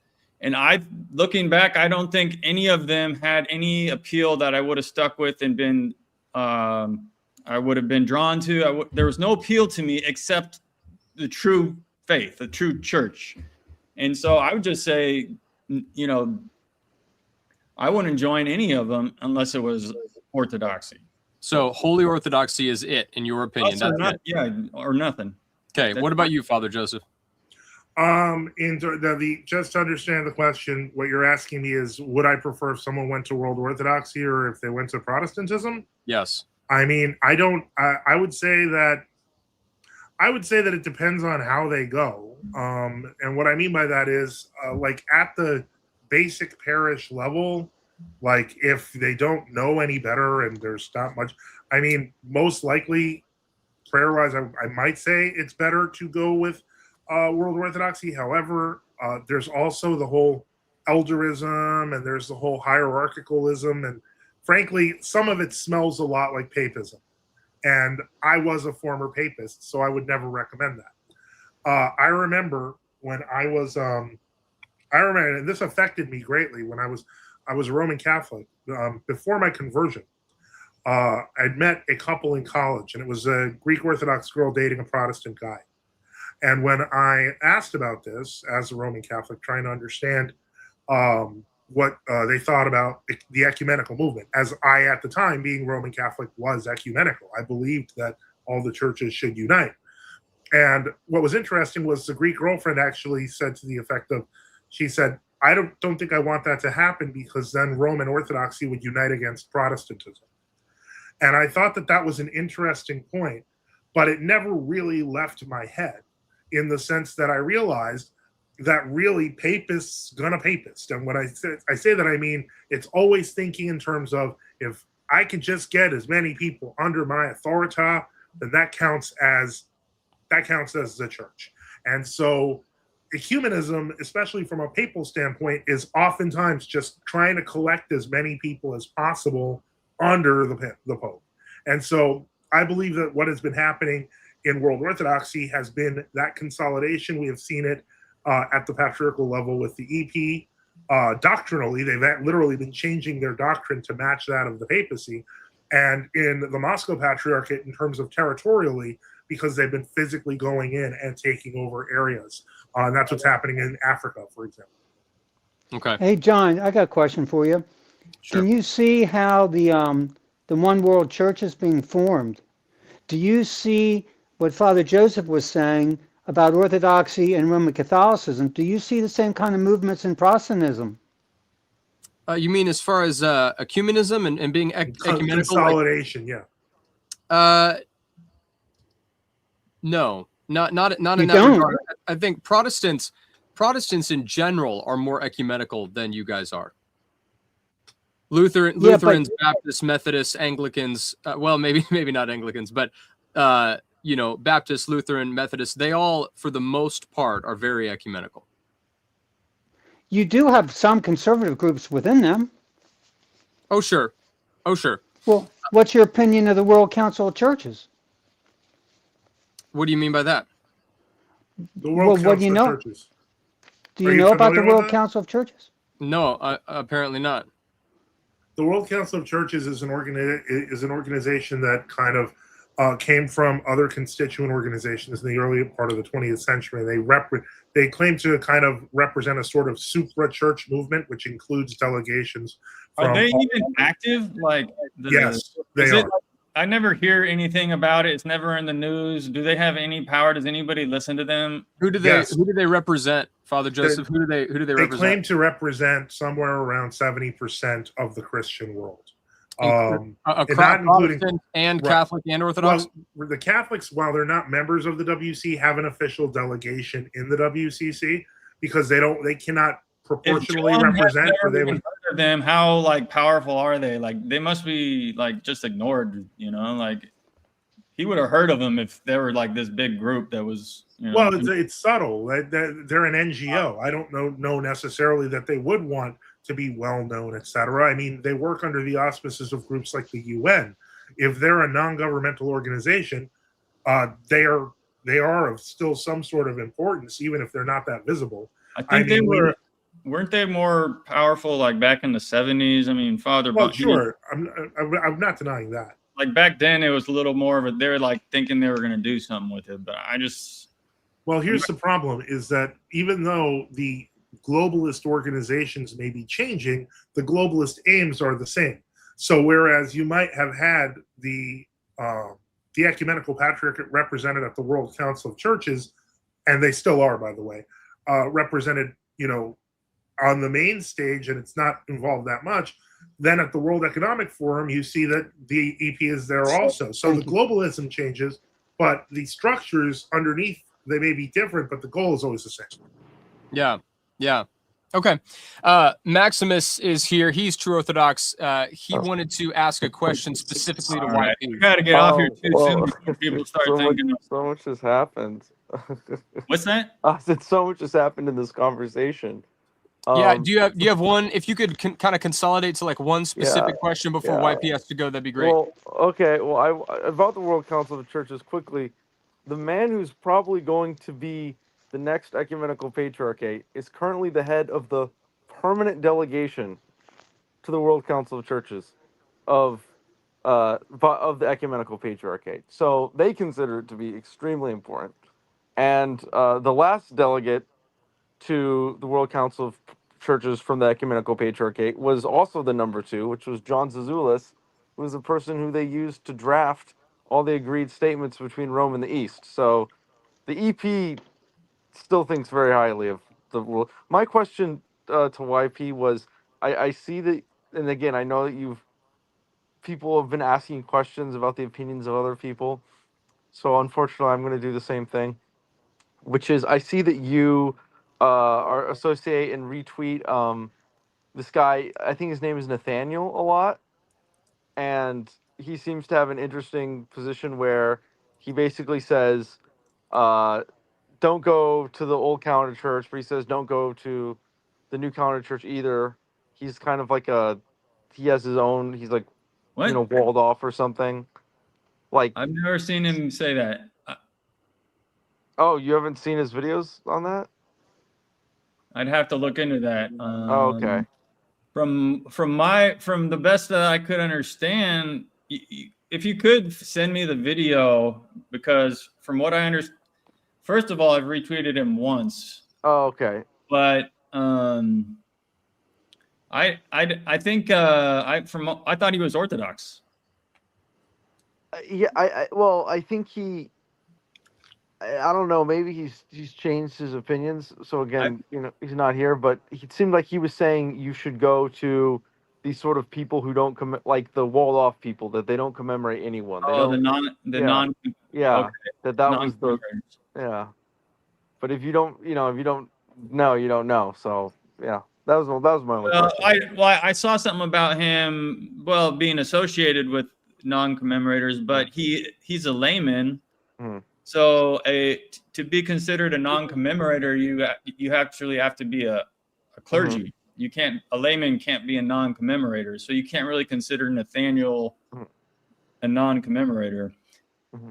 From what I understand, non-commemorators, they're from, I guess, I mean, like I said, I don't read canons. I'm not, I mean, I try to do basic spiritual practice, Jesus prayer, go to church, say my prayers. I'm not reading canons. It's not really my job. But from what I've been told, it is a canonical position to hold that to cease commemorating, but you'd have to be you would have to be, you'd have to have true judgment in that case, you know, like if you're going to just make a decision about someone else, you're judging someone else at that point, you know. 100%, yeah. So you'd have to be pretty sure of I'd hope you were I'd hope you had some sort of, you know, revelation from God or something like that, you know, like, or spiritual vision to know what is true in those senses. Yeah, I agree. But I think in a way, I think St. Philaret made that call, and I think God has, you know, affirmed his sanctity through his incorruption. But I guess that's all right. That was my question. But okay, Cool. I appreciate it. Cool. Thank you, Maximus. So thanks for having me on, man. I'm gonna check out. Peace. All right, thanks, man. Talk to you soon. Peace. All right, I want to bring John, up. did you get my question? Did you? I don't remember your answer to it about the World Council I wasn't of Churches. aware. I wasn't aware of the group that you were talking about, and so I guess I didn't have an answer because I was not even aware of this this group of leaders. They were formed in like 1948, Father Joseph. There was there's a League of Nations, but there's the churches who were trying to get together. But in 1948, they constituted themselves as the world was coalescing into one new world order, and the churches got together, Protestant and Rome, basically, and the Orthodox now are all kind of coming together. And the point that I'm trying to do is kind of create connections to see that the Orthodox Church and the Roman Church are getting together and familiarizing their doctrines with one another, but it's also with the Protestants, and that it is a thick issue in the Protestant world. I mean, I was ordained in the Bible Presbyterian Church with Carl McIntyre. Carl McIntyre was an ardent anti-communist and against the World Council Churches big time, because he was, so being a Presbyterian, he was against the ecumenical movement per se, which is kind of interesting, but it is what it was. And so anyway, but this spirit has infected the world of Protestantism also, and I highly suggest you look into the history of the World Council of Churches. It is a huge body. So okay. I'm just saying that these same forces are at work in the Protestant world also. Enough said. Sure, yeah. Yeah, I appreciate that. I will look into that. I have not heard of it, but I will definitely look into that. Hey, Neuro Jack, I wanted to bring you in here. Can you hear us? Yes, I can. Thank you. Awesome. Yeah. So, did you have any questions for either of the fathers here with us? YP left. I was hoping to bring you up while he was on, but he said he had to duck out early, so I apologize for that. But yeah, if you have any questions or anything like that, I'd love to have you ask. Yeah, thank you. And God bless everybody. I appreciate everybody being here. You know, I've talked to Sweden and Boniface and some people in the chat as well. I'm sure that my presence here will be greatly lamented, but I do come in relative peace because I have a very ecumenical statement for people. And I like to start by reading Paul. This is the ESV version of the New Testament. And this quote says from Paul, "But I, brothers, could not address you as spiritual people, but as people of the flesh." Uh-oh. Jack, we lost you. Jack, you there?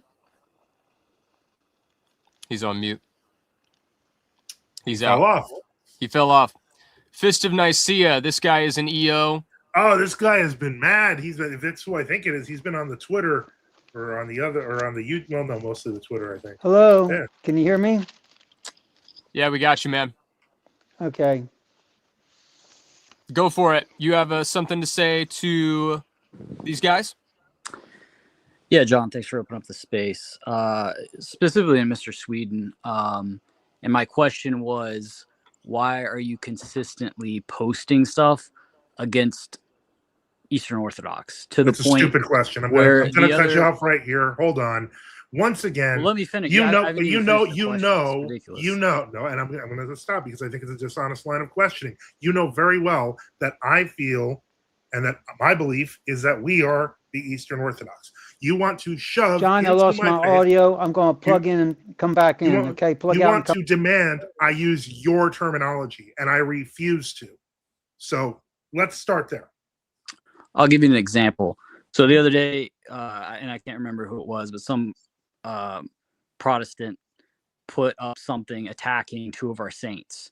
Another Eastern Orthodox went to defend. Are you even going to let me ask the question? Can I ask who they are? What's that? Did you say two of our saints? You mean your saints, or you mean the church's saints? The church's saints. No, who are they? That's not the point. Paisios and Porphyrios. Am I right? No, I don't think that was correct. Okay, then. Oh, I was right on one, maybe not the other. So two of the saints. There's two. When were they made? They were. Let me get out the question. So this person was defending two of our saints, and you started attacking them. Poisoned question. If I don't believe they're saints, I'm gonna attack. No, that wasn't what you said. That wasn't what you said at all. Name them. You said I didn't think he was defending the saints. And I said, if I don't believe they're saints, I don't think you're just going to talk over me because you're not purposely not saying things to misrepresent. Who were they? I specifically, you know who they are because you commented on it. What are you talking about? That's not even the question at hand. The question at hand is why you chose to attack that person, not because you don't believe they're saints, but because you thought, oh, well, this guy isn't defending them when he clearly was. Wait a second. In every single instance I see you, you're attacking Orthodoxy. Okay, wait a second. Why do you Hold on. I'm not attacking Orthodoxy. I remember what you're talking about now. In that specific scenario, you are talking about Saint Sergius and Bacchus, who are being misrepresented as homosexuals. Correct. The guy responded with the effect of something that I interpreted when I read it as, well, so what if they were? You shouldn't be attacking saints anyway. The proper answer is they were not homosexuals. Not you shouldn't be attacking them if they were homosexuals because that's weird. That's not what he said. That's totally. That's we can not pull the it defense up. That he made. If you want to pull up your argument on Twitter, we can. But it's a silly argument. Pull it up because that's not the. I conceded that might have been not my understanding. I might have misunderstood that. That's not a great example of that. But it's constant. It's constant, sir. And why do you How long have you been studying my ex since you're saying it's constant? I mean, nearly every post that I've seen, there's maybe been one or two that was like neutral. How many is that? I've never seen your name until like a week ago. What does that matter? Or 3 days ago. So as far as I'm concerned, I don't know how long you've been studying me. I don't know if you just decided to jump on and be a troll now because of this stream. As a matter of fact, I don't think I've actually seen your name ever until I was invited to this stream, which tells me that you could be somebody that I've spoken to many times over the years with a fake name, or you could be somebody completely new trying to misrepresent what I'm saying, or you could just be a troll. There's a lot of choices, but the point is when you present yourself as saying that I always speak this way, when you're suddenly a mysterious new authority that popped up on me, then I have every right to ask what your motivation is. Well, I could still draw from my anecdotal experience. You can, but nobody knows what that is. You're a nobody with no history, and who cares? You're not even letting me give the question out. You're because you're saying I'm going by my own anecdotal history. That it could be made up, man. You're anonymous. What's made up? What are you talking about? You're saying your own anecdotal history, but you are an anonymous person who just showed up 3 days ago. That means nothing to them. Who cares? Anybody can go to your ex and look at all your comments. They can. This isn't mysterious. This isn't top secret. And they're going to see exactly what I'm saying right now. No, they're not. In almost every instance, you're attacking what you call world orthodoxy. Accusations, but my real question is, the heart of my question is, why are you going on the show thinking that John is your buddy? Because John is, and I'm not insulting you, John. You're doing the smart move. He's putting you on here to make orthodoxy at large look bad. Yeah. And he doesn't even have to do anything because you're doing it yourself. Here's the funny part. There, you just went on there and said hey, if Fisk. somebody was between Hey, Fisk. Protestantism Hey, and Orthodoxy, you tell them to go to Protestantism. That's insane. I didn't actually say that, but more importantly, that's exactly what you said. No, it's not. It's not. But you said, "Oh, I don't know. Maybe it just depends on." Well, no offense. No offense. The impression people like you give me of what World Orthodoxy is right now tell me I would rather people go to Protestantism than go to your crypto-papist religion. So, since we are now talking here about what we're doing and what John's role is, let us say, for example, that you are correct, and his purpose is to make World Orthodoxy look bad. Surprise, Fist! That's also my purpose because I believe you guys are descended from evil murder people. So, of course, if I want to expose evil murder people pretending to be the church, I'm going to do that because that is the service of truth. Does that make sense to you? No, that's a terrible argument to what me. are you defending? Let me jump in. Let me jump in real quick. Let me steel man both of you guys really quick, and that way the audience can know what's going on. So, Fist, your position, correct me if I'm wrong, your position is that Father Joseph spends too much time, or maybe he should spend no time, in criticizing what you would call, Fist, Holy Orthodoxy, and he would call World Orthodoxy, because you believe that that is creating visibility for the fracture within Orthodoxy, and it's driving a wedge into Orthodoxy, deterring people from Orthodoxy. Is that kind of a steel man of your position?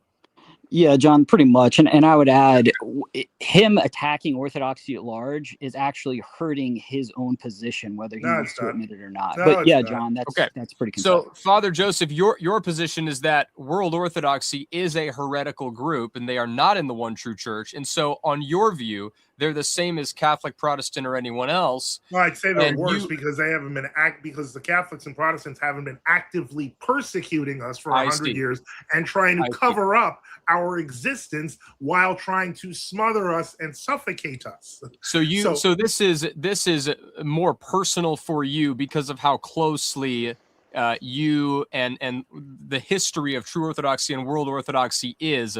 And so then I see, okay, so Fist of Nicaea, you see that as being counterproductive because you see Father Joseph as singling you guys out rather than attacking me and Catholicism. He's focusing on you because it's a personal, more, well, I would say internal battle. You guys obviously don't see it that way. But okay, I make sense of the argument now. He's the spiritual son of people who killed our saints. So from here then, with both sides kind of steel-manned, Fist of Nicaea, go ahead and present your case as to why that's a bad idea for him, because he does believe that you are heretical.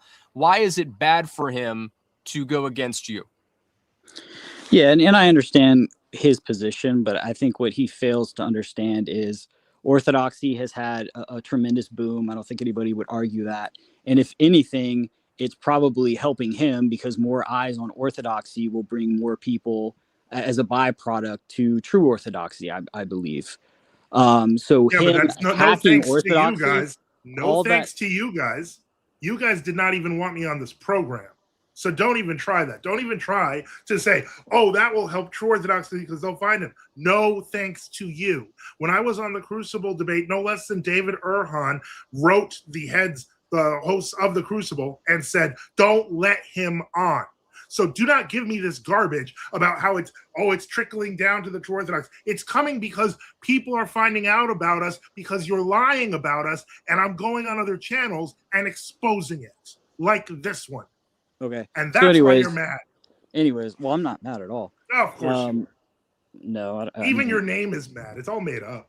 Come on, man. My name is mad? What are you talking about? Your name, Fist of Nicaea, like, oh, I'm St. Nicholas slapping Arius. It's all made up, dude. You made that up a week ago or less. I'm not St. Nicholas slapping. I don't even know what you're talking about. That's okay, buddy. Anyway. Go ahead. Finish your point. Go ahead, John. I was going to say, do you think that streams like this are hurting Holy Orthodoxy, or are they boosting true Orthodoxy? Which one, or both? But what I'm asking is, which one is the most frustrating to you? I think they're hurting both. I think if you had true Orthodoxy coming out talking about their position, I don't think there would be a big deal with that. But that's not what he's doing. He's coming out and constantly attacking Holy Orthodoxy. And I'm not. It's not Holy doing Orthodoxy. anything good for him. I'm nor not. is it good for us, because all the Holy detractors. Orthodoxy. Well, can you just let me speak, sir? I mean, come on. Yeah. Well, no. If you're going to say I attack Holy Orthodoxy, I'm a priest of Holy Orthodoxy Anonymous. So don't tell me what I'm attacking. There's a category difference there. Obviously, what Fist means by Holy Orthodoxy to you, Father, would be World Orthodoxy. Ecumenist. Yes, I know. So go ahead. Could I interject here? Something that John, the Apostle John, in his third epistle says, "I have no greater joy than to hear that my children walk in truth." And so we have a standard of truth, and we're upholding it. The true Orthodox are upholding it, and I'm sorry that other people envy that and malign it and are embarrassed by it. But that's the way it is. Truth is beautiful, it's wonderful, and we're presenting it, and we're calling people to turn to it and have the life of Christ and avoid judgment. If that's your position, sir, and that's what you're asserting, that's fine. But that's not what this gentleman is doing. He's constantly attacking Orthodoxy. And my point is that it's actually hurting him, because when he attacks Orthodoxy at large and there's this big dust up, it allows detractors to see like, oh, look, Orthodoxy, they're obviously not. Which Orthodox church? I've already seen it in the comments. And he doesn't understand. And that's why when people say which Orthodox church, I say go to our map. The truth is is honorable and will shine forward, which is what we are doing with Father Joseph and myself. The truth stands on it for itself. Jesus said, "I'm the way, the truth, and the life," and you guys are false and leading souls astray. And so, therefore, that's the way truth works. It exposes darkness. Yeah, well, I don't think constantly slandering people is how you get to truth, sir. Who are we slandering? What's that? Who are we slandering? Well, just the other day you said that I would, if I could, have you all thrown in jail, which is completely erroneous. I said that people have said that to us. Which people have said to us? No. You said, I said, why would you think that I'm going to throw you in jail? Because other people have said that to us. You said, yes, you would. Okay, I said, great. I wouldn't throw people in jail. That's ridiculous. I don't know that and I'll be honest with you, I don't know that I believe you. I think that if you had state authority, you would probably throw us in jail. Why would I throw you in jail? Because of the fact that is what your leaders suggest and have suggested for decades.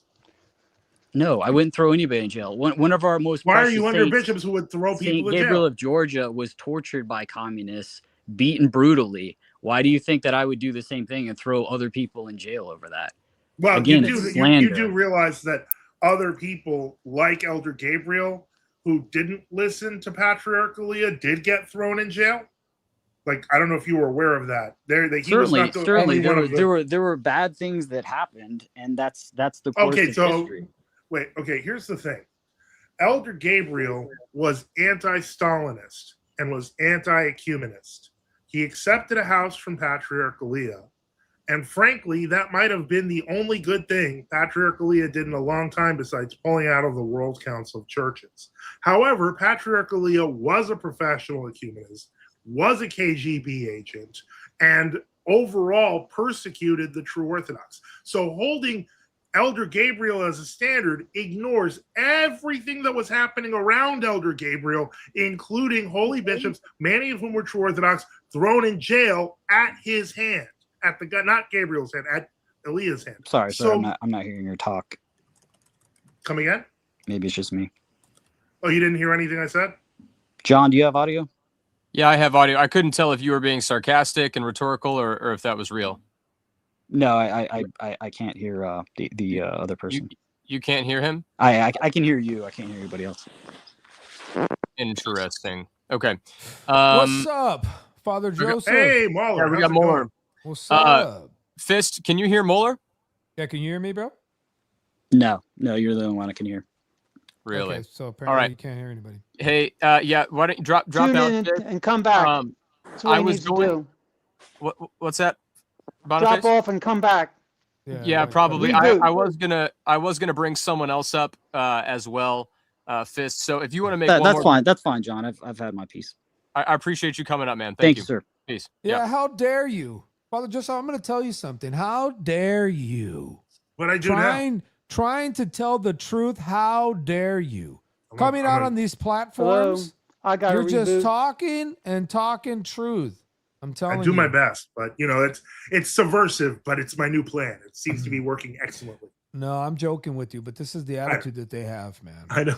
I know. So, yeah, and I think John having you on has been good because now people are asking questions, and I agree. I don't know what would come. Sorry, let me adjust. I don't know why you would be doing this, to be honest with you, unless you really felt the conviction of the historical take of your church and sort of where you think world orthodoxy is wrong. Yeah. So, but I know that you're going to get clobbered and people are going to talk about you, but to debate you on the topic and to just come in here with emotionalism to say, why are you doing this, bro? Like, I don't get it. Yeah, well, and the problem is that they don't, I think that a part of them they hear some of it and there's cognitive dissonance. Like when I talk about the martyrdom of St. Catherine Roudis, she was a young mother in 1925, I believe it was, that she was in the church, in a true Orthodox church praying. The priest was there. The cops came to arrest the priest and she tried to shield him with her body, and the cop basically bashed her in the head and killed her. And so she was a mother of like 2 or 3 and she was young. And the point is, when people hear stuff like this, their brain shuts off because they don't want to accept the fact that their bishops were ordained by people who consented to murdering people. And this is really true, really difficult, especially with the Russian church, with the Moscow Patriarchate especially, because you had cases where these people were reporting on their parishioners to the Soviets. They were part of the reason that innocent people went to jail. So when you hear this sort of stuff, and it's 2026, you're like, oh my gosh, that can't be real. And eventually you get to the point where you start thinking that everyone's around you is a liar. And a lot of these people go through cognitive dissonance. So I understand it. But usually when I see the aggressive anonymous person, I usually will try to match vibes because frankly, I don't think that they're being honest in their presentation. Hey, you're never going to get an objection from me on matching vibes. Not at all. So, no, I like the energy and I appreciate what John's doing. I think, of course, you guys agree on one topic, but everybody knows you disagree on the other. They know the differences here. So nobody's playing games, but in the end, people are going to have to decide. And if they can't hear the information or they think it's untrue, then debunk it. Then just say it's false. But I don't really think that there's legitimate claims. And if you're saying there is no evidence, then just pull up and wreck them. Wreck Father Joseph whenever I'm here to be wrecked. Yeah, that's what I'm saying. So it's not like you're not outside, but this is how this whole thing's going to be kind of spun and orchestrated. And I just came up because I saw you here and I'm doing better, and I appreciate your prayers too, John. So we're doing better. Amen. So the Lord bless you for that. Good to hear from you. Look at this. See you again. Hey, it's JP.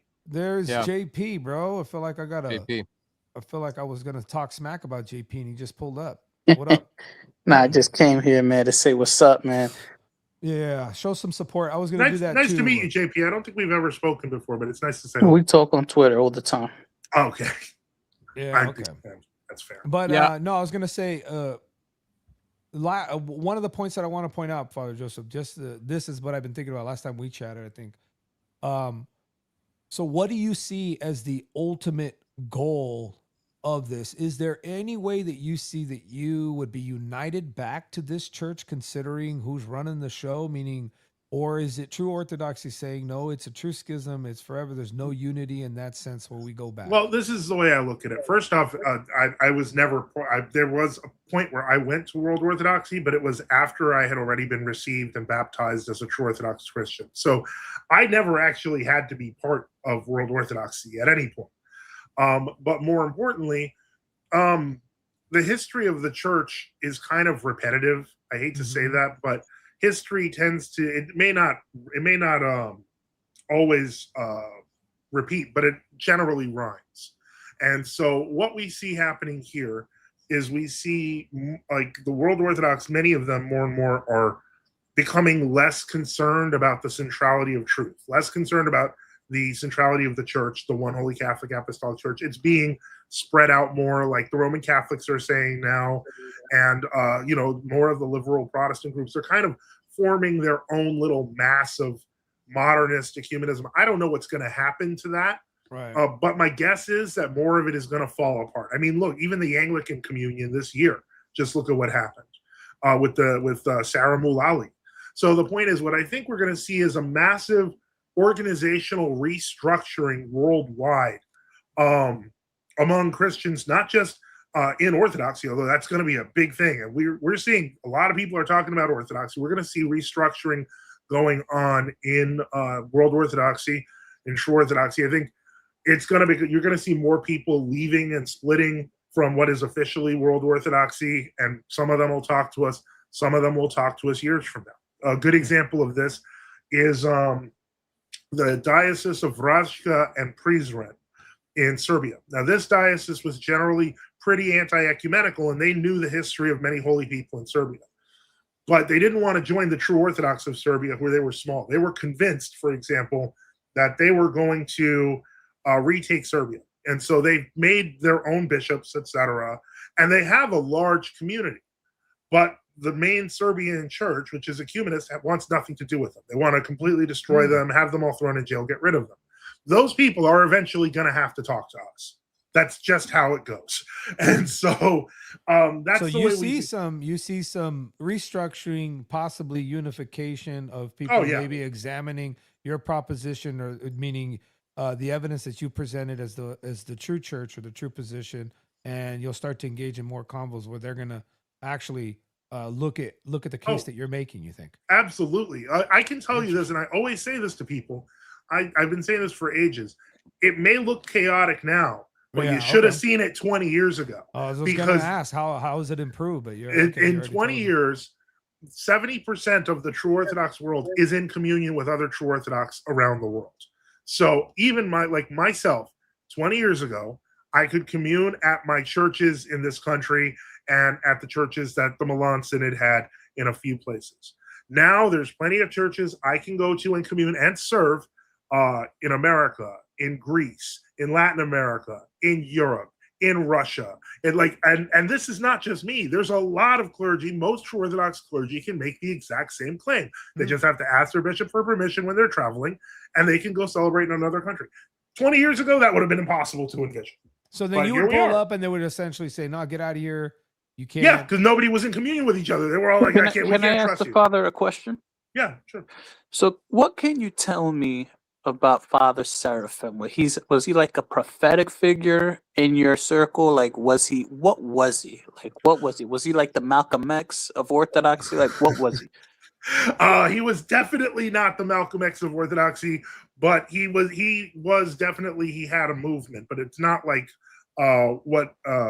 how worldly movements form. Because was it like, sorry to cut you off, but just because I want to know, was this like a prophetic, like was he like a prophet to you guys? Because I know he's a very powerful guy, because I've read of him, I heard of him.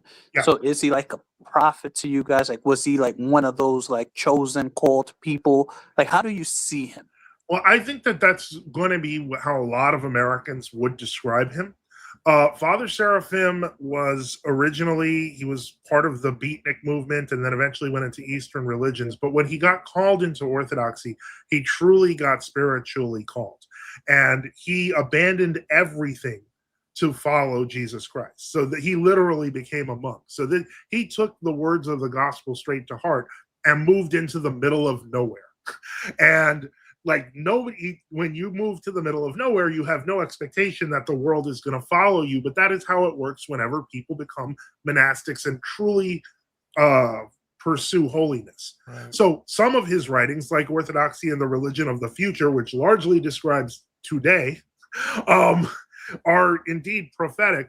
But he's probably well known for not only his asceticism, but making the difficulty, because when you read the lives of the saints, now, Father Joseph, one question to add to that, and obviously because that's very good. Now, on top of that, why isn't he canonized? Among the true Orthodox, there are actually the largest true Orthodox synod did canonize him. So that's part of the reason. They canonized him about a month ago, right? They glorified him. No, it was more than that. We did it about a year and a half ago. What happened? I'll tell you what happened. This is what happened. He was glorified by the Row Court A. And when we say glorified, because canonized is really a Roman Catholic term to insert into the canon. But the process is basically after they've determined that he's, holy, etc., they do the final prayers for him and then eventually services to him. But the whole point is that was done in November of 2024 by the Row Court under Metropolitan Agafangel, which is separated from the Row Court Moscow Patriarchate. But because Father Seraphim is so beloved among many people, once he was recognized, more and more true Orthodox were like, yeah, that makes perfect sense. Or they start bishops of other true Orthodox synods have all been saying, yeah, well, you should really consider inserting him into the calendar.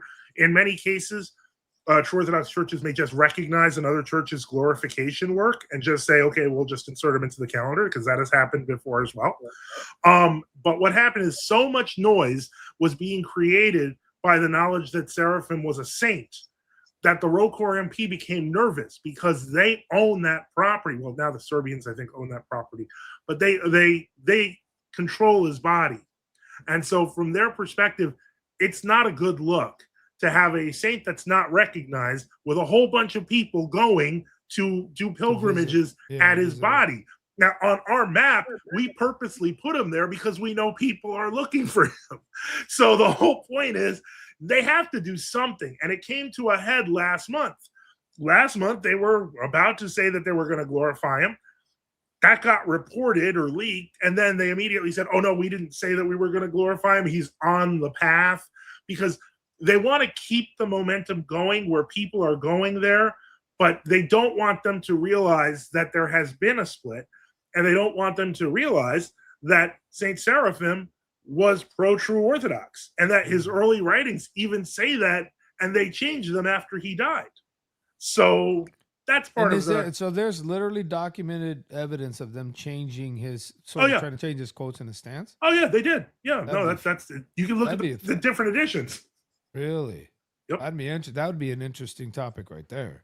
Oh yeah, I would ask Brian on X. There's a lot of people who know any literature I could read of this guy that you would recommend? Probably his life. I'd say Father Seraphim Rose's life and works. The original one was pretty good. Not of This World is also pretty good, but you have to realize that these are written by biographers with their own political stances. Okay. So that's but the basic facts are correct. Yeah, I don't mean to jump in here, but my suggestion would be to read Father Seraphim himself. Read his books. That's the best suggestion. So anyways, fellas, I'm gonna hop off. It's good seeing you again, Mahler. Good seeing you, brother. I'll DM you on X, and then John will stay in touch. I'll hit you guys up. Appreciate it. God bless you guys. Thanks for coming on, Muller. Peace. Stacky, did you have something you wanted to ask Father Joseph? Yeah, I had a pretty straightforward question. Sure.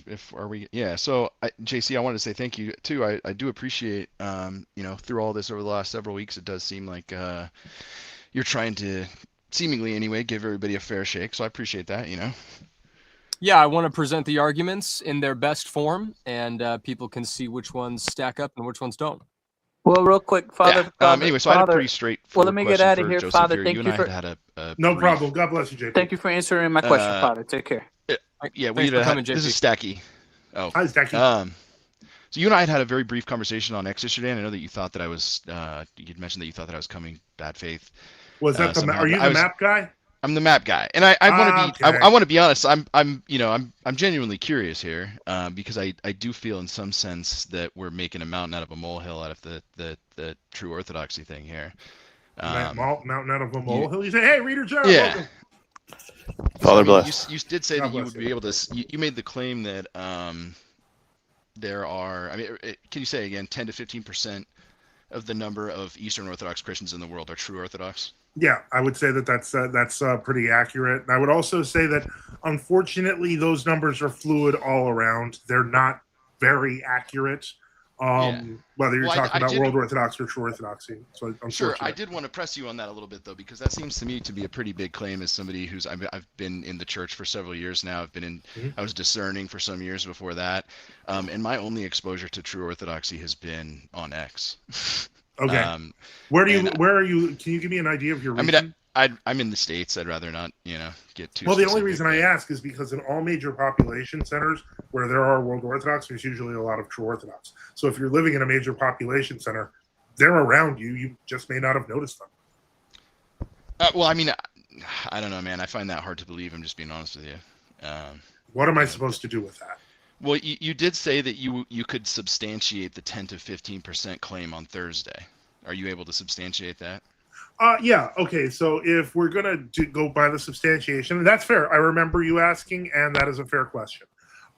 In the case of the Church of Greece, there was a 1950. There was a 1950 census that was done where I believe they said that there were 1 million True Orthodox, those who were affiliated with the old calendarists. At that time, Greece was 8 million. And so that actually comes out to roughly 12% of the population since then. And this is, again, anecdotal, but True Orthodox tend to have larger families than World Orthodox do. So that is why the 10 to 15% is absolutely accurate in Greece. There are other anecdotal stories that I can give you where, for example, even like Metropolitan Hilarion Alfiev mentioned in an interview that when he went to Athens to meet the Archbishop of Athens, his Uber driver tried to take him to the True Orthodox bishop. The point I'm trying to make is that there are actually a good number of True Orthodox, and when I went to Greece, I saw that with my own eyes. So the problem is this, Stacky, is that I have lots of evidences that there are lots and lots and lots and lots of True Orthodox based on experience, and you can wave them off. But really, the only thing I can respond with is that you'd have to go see for yourself. Now, granted, you could go see for yourself and then say otherwise. I don't know, but that's on you and your conscience, man.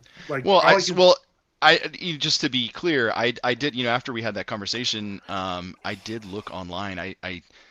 I cannot for the life of me find any True Orthodox mission or parish or church or anything in my entire state. That's possible. There are a number of states that don't have True Orthodox mission. Sure, and the part of the conversation that you and I had was, I looked at that map that you sent me, and I randomly looked at 3 of them, and 2 of the churches that were on there just do not exist. You see, I've heard this already. One of the you originally said 3 of the churches did not exist. I went and found the physical evidence and street address of those churches and said it would be wasting my time to do the other 2. Now, if you haven't bothered to do the research for the other 2, that does not mean 2 don't exist. It simply means that I haven't done the research for them for you. Well, no, but I'm telling you that I did do the research. I did. Well, one of them on the first one, because 1 out of 3 you missed. Maybe I'll grant you that, right? But I did do a lot more in-depth research after you had pointed out the other one. But I'm looking on Google Maps, on Street View. I'm searching. I mean, there's nothing. And you're telling people to go. Do you want me to do it again? Sure. Let's look up the one St. Clair Orthodox Church in Morning Glory, Texas, I believe. Give me a second. Hold on. While you do that, Father, I want to let Neurojack, he had connection issues. I want to let him back on real quick because he wanted to read a scripture verse, I believe, for us. And so no problem. I'm going to let him do that while you're searching this up. Yeah, sure. Go ahead, Neurojack. Yeah, thank you for having me up. Again, I have a very... welcome back. Thank you. Yeah, I have a very brief couple excerpts I want to read and then a brief statement, if you don't mind. So... Go ahead. Yeah, so the 2 quotes I want to read, first one's from Paul, and it reads, "Do not think that I have come to bring peace to the earth." Oh, sorry, this is actually Jesus. I'll read this one first. It says, Jesus said, "Do not think that I have come to bring peace to the earth. I have not come to bring peace, but a sword. For I have come to set man against his father, and a daughter against her mother, and a daughter-in-law against her mother-in-law. And a person's enemies will be of his own household." And also want to read this quote from Paul from the Corinthians. "But I, brothers, could not address you as spiritual people, but as people of the flesh, as infants in Christ. I fed you milk, not solid food, for you are not ready for it. And even now you are not ready, for you are still of the flesh. For while there is jealousy and strife among you, are you not the flesh and behaving only in a human way? So I read that because what I'm going to say is, kind of just broadly for Christians in general, because I'm not a part of any church per se, but certainly the history of the church and human history has been one of the, I lost my audio. for lack of a better term, pagan Hello. or hold occult. on. I hear you, Father. Yeah, I heard him as well. But but basically, I would say that the history of the church, as well as the of human history, has been one of the occult and demonic, presence trying to subvert humans and God's word and the religion of Christ. So you could see this in Trotsky or Gramsci, or you could see it in the Gnostics, or Judaism, which is a major heresy, or Chabad Lubavitch, or all these other things. And would it be any surprise that the effort of the devil would be to get as close to the truth as possible to lead Jesus's flock astray? And I think that we have to be very vigilant, obviously, and I think the devil is going to revel in our squabbles amongst each other over the wrong things. And I just find it's the behavior of certain parties, I'll say, and they know who they are, but they are fueling the fire, right? And I think that they're wanting Is my audio messed up, or is just nobody talking? Yeah. So I think so. Anyway, I just wanted to say that people have to look into their history, and they have to understand that the occult has infiltrated much of what we call "quote unquote" Christianity today, and they're using the state as well as technology, as well as fake churches and a lot of intelligence agencies to lead us all astray.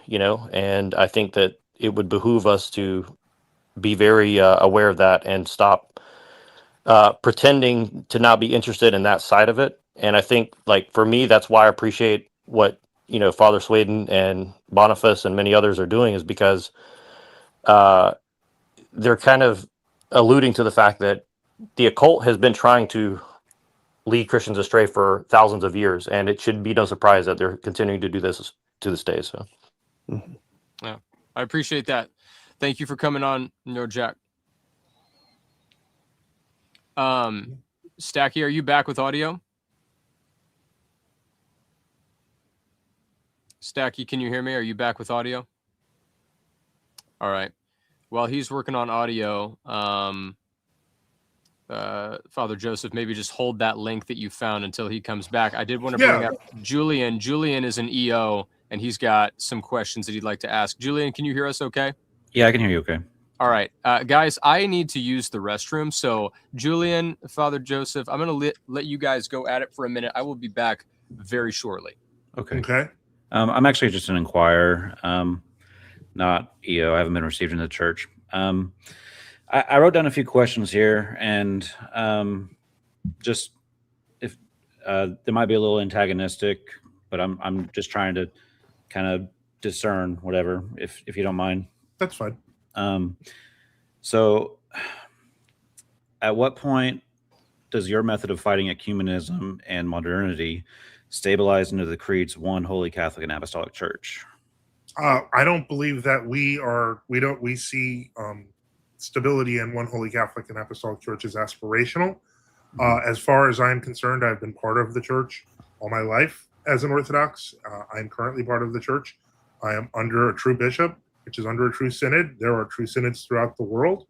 There are true Orthodox throughout the world. And so I do not see a to be coming that is necessary, if that makes sense. So we have everything. You're basically already there. You're not moving toward it. May I jump in, Father? Sure. I would say that World Orthodoxy has the burden of proof to say why they engaged in ecumenism and modernism, because the church was the church up until the 20th century, we didn't really have new calendars and old calendars, did we? Right? We didn't have World Orthodox and True Orthodox. It was just Orthodox. So there was a group of people that engaged in ecumenism and modernism, later on Sergianism, and kept drifting further away from the church. So I would say the burden lies on them to say, why did you engage? Why didn't you keep the Orthodox confession of faith? Okay. That kind of goes into my second question. So whenever you guys effectively separated from World Orthodoxy, we believe they separated from us, but that's right. beside the point. Yeah. You ended up having to set up basically you had mentioned it earlier, a parallel. Can you set up a parallel jurisdiction if World Orthodoxy left Orthodoxy? That doesn't make sense. Okay, so but you that's a false presumption. Okay. Now, but you left the whole church. Like you didn't single out any specific jurisdictions that were going wrong. Like you left everybody. Well, you can't leave his the history's a whole little church. the history's a little messy. So there was the whole church. Mm-hmm. Everybody was Orthodox, right? So then innovation crept in, right? Ecumenism was never part of the church. Yeah, I think I should clarify because he is an inquirer. Yeah, I know. Orthodoxy operates locally, which means that you're never dealing with the whole church except at the top hierarchical level. You're dealing with your local parish and your local bishop. And so that's why you wouldn't deal with the kind when people say you went into schism from the whole church. I refuse to say you schismed as a verb because that's stupid and invented by people like J. Dyer. The point is that you can go into schism from your local church, your local bishop. But if you go under a true bishop that happens to be part of the local church, you're still in communion with the church. You haven't left anything, if that makes sense. Right, but I guess what I'm trying to, and forgive my phrasing, I don't know the correct phrasing, but you guys effectively broke communion with all of the world jurisdictions, right? So that's not a realistic picture of what happened. So why would I admit that? I guess we need to frame it properly. Who innovated? Well, I mean, according to you guys, the World Orthodoxy does, but did all the jurisdictions innovate, or was there only?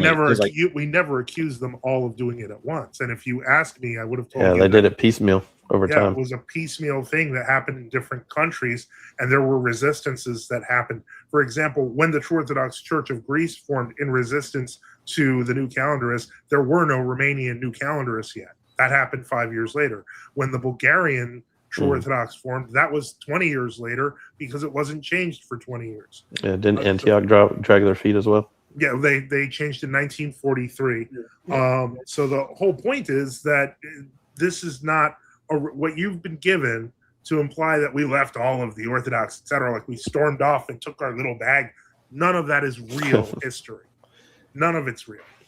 You have to study. That's the state we're in today, though, right? Like you don't have any, there's no jurisdictions that you would be able to commune with at all. I literally said I can commune with churches all over the world, and somehow people then turn around and they're like, only true. I think to give you perspective, church. Well, I can't go to the Vatican and receive in a True Orthodox church there. No, I see what he's saying. So over time, there's attempts at reconciliation, and because of geopolitics, active persecution of people that remained on the old calendar, even though the old calendar wasn't really the issue. It was keeping the faith that they had practiced for the past 2,000 years, right? But because they weren't going along with the state new calendar church, for instance, in Greece, they were being actively persecuted. They actually killed priests. They dragged them out. They poured over the chalice. They shaved off beards. They imprisoned priests and bishops and monastics and laymen. They actually killed a pregnant woman who's considered a saint with a True Orthodox. I think Father mentioned her earlier, St. Catherine. Yeah, St. Catherine Roudas. Yeah. So you can't really, you have to kind of combine the history along with the innovations and everything. You kind of have to all wrap it all together. If you're trying to take one thing in isolation, you're not getting the full story of what happened. Does that make sense? And I guess it shook out that like there weren't any redeemable World Orthodox jurisdictions that you guys would be able to. I would say earlier on, I think they were trying to sort it out. I know there's plenty of saints that were trying to give them time, but then it became very evident at a certain point, depending on where you were in the world.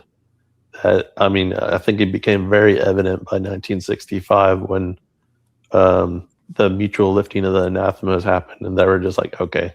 Yeah, once 1965 happened, things got really, It's really kind of bad. like a point. It was like a point of no return. Yeah. Okay. I will add that sometimes you'll find details in history that will help you understand the reality. Like people talk about St. Nikolai Velimirovich. He's a Serbian saint who was a professor at St. Vladimir's, at St. Tikhon's Seminary in Pennsylvania, which is now under the OCA. But at that time, when the true Orthodox needed support in Greece, he actually sent Chrism so that they could continue doing baptisms and stuff like that to Greece. Yeah, you don't hear about that though. You don't hear about that often, but the whole point is because history is messy. History is messy, and we're a part of it. And so the version of history you've heard, when they say things like they left, that's just a sanitized version of history. Mm-hmm. We were in Jerusalem until 1992. Okay. Just to move on, I've got two more questions here. Sure. What is to stop someone within the church, your church, to basically do exactly what you did? Let's say they come up with a disagreement on some doctrinal issue. They think that you're becoming ecumenist for whatever reason. Oh, there are people who have tried that. Like and then they go off and split. Great example is Gregory of Colorado. He's actually considered, like, by World Orthodox and Roman Catholics, because of the way he owns internet domains. A lot of them think he's the most authoritative true Orthodox, when in fact he's been basically excommunicated by all the true Orthodox all over the world. Yeah, that's ecumenical, isn't it? Yeah. So if they do what you did, they're leaving. Well, you're accusing us of doing something that we may or may not have done. Like, you see, you've got all these baked-in presuppositions. Yeah. Well, I mean, I do favor the EO on this one a little bit. Well, no, but here I'm trying to be as nice evident. It's evident in how you form your question. We understand. But you understand that by forming your questions in the way you do, you are implicitly implying we are lying about our position. You understand that? Yeah. We're going to react to that. I got you. I don't want to be. All right. So what's your question? Last question here. And this was a little bit more personal because it plays into why I left Protestantism. I ended up deconstructing mostly because of the factionalization of it. Whenever I'm looking into Orthodoxy and I see your guys' situation versus World Orthodoxy and the possibility of further fractions or factions coming from you, why would I choose? Why would I go from living like a heathen, whenever I deconstruct it to joining? Can I answer Orthodoxy? that? If you don't mind me answering that, I'm going to try to be as fair as I can. In the first place, in deconstructing yourself, if you were living as a pious Protestant, I would probably not say you were living like a heathen. I could say that you were living wrongly, but not necessarily like a heathen. That's, I think, unfair. But the point what I'm going to get to here is I've known many people who converted from Protestantism to true Orthodoxy. And the reason why is because they encountered World Orthodoxy. And once they encountered it, they found things like modernism. They found things like ecumenism. And things that didn't quite gel with the idea of being one holy Catholic and apostolic church. Now, the people, and I would say your argument, because you already kind of implied that schism is baked in. We've actually seen schisms go down in the past 30 years. They've actually reduced. Many of these churches have consolidated or been absorbed. That also happens. We were warned in Scripture that we were going to have like schisms and heresies and wolves in sheep's clothing the whole time. So. Yeah, but the whole point is that we've actually seen this change be somewhat positive. Now, the thing is, if you are assuming that the system as it must be, the Orthodox teaching as it must be, must by nature not allow for the possibility of decentralization, the possibility of resistance, if you will. What you're describing is papism. That's just papism with a different guy at the top. I mean, if you're inquiring, what I would suggest is you really look into the history and how everything, like even the gory details of what happened over the past 100 years. Because before the past 100 years, for the most part, with a few schisms here and there, there was a consistent Orthodox confession of faith. I say the past 100 years is where everything's been truly tested. And we've had to, I mean, even saints that the World Orthodox recognize, like Saint Justin Popovich, right? He talked about the Penn heresy of ecumenism, right? So we're just being consistent with what the saints have said. Right. So I personally haven't been able to do a whole lot of reading in the more modern stuff. I've been focusing a lot on like anti-Nicene writings. Of course, yeah. Keep going through that. I'm basically working my way up. Which is the way you should. Yeah, that's the way you should do. This is literally from the anti-Nicene period to the present day. Highly recommend. Right. The only time I do get exposed to more modern stuff is never one of the lives of the saints of the day hit one of our the modern saints. So that's about it. Don't be too scandalized by the different councils and what happened around them, though, because it's messy. Right. Well, that's about all I got. Yeah. Okay. I'm just going to leave it at that. We'll keep you in our prayers. Okay. Thank you, Julian, for coming on. Yep. Guys, I want to read a couple super chats made by Jim Bob. It says, Joseph, were the Arians in communion with true Orthodox? If no, why do you say the distinction began in the 60s? No, the Arians were not in communion with the true Orthodox. The Arians tried to take over state. They tried to take over state offices, etc., and that's how they gained power. There were some Orthodox who ended up in partial communion with them, and then that actually led to other breaks from other Orthodox. And eventually, there were 4 to 5 factions, for example, in Antioch alone. As to why I say the distinction began in the 60s, I think you're talking about when I mentioned the invention of the term canonical Orthodox, and that was with the foundation of the Standing Conference of Orthodox Bishops in the Americas, which would eventually become the Standing Conference of Canonical Orthodox Bishops in the Americas. Completely invented. You can look up the history of that. Just look up SCOBA and the ACOB's history. It's not language you really saw before the 20th century, to be honest. Yeah, it's all new. Yeah. Cool. And then we have another super chat here.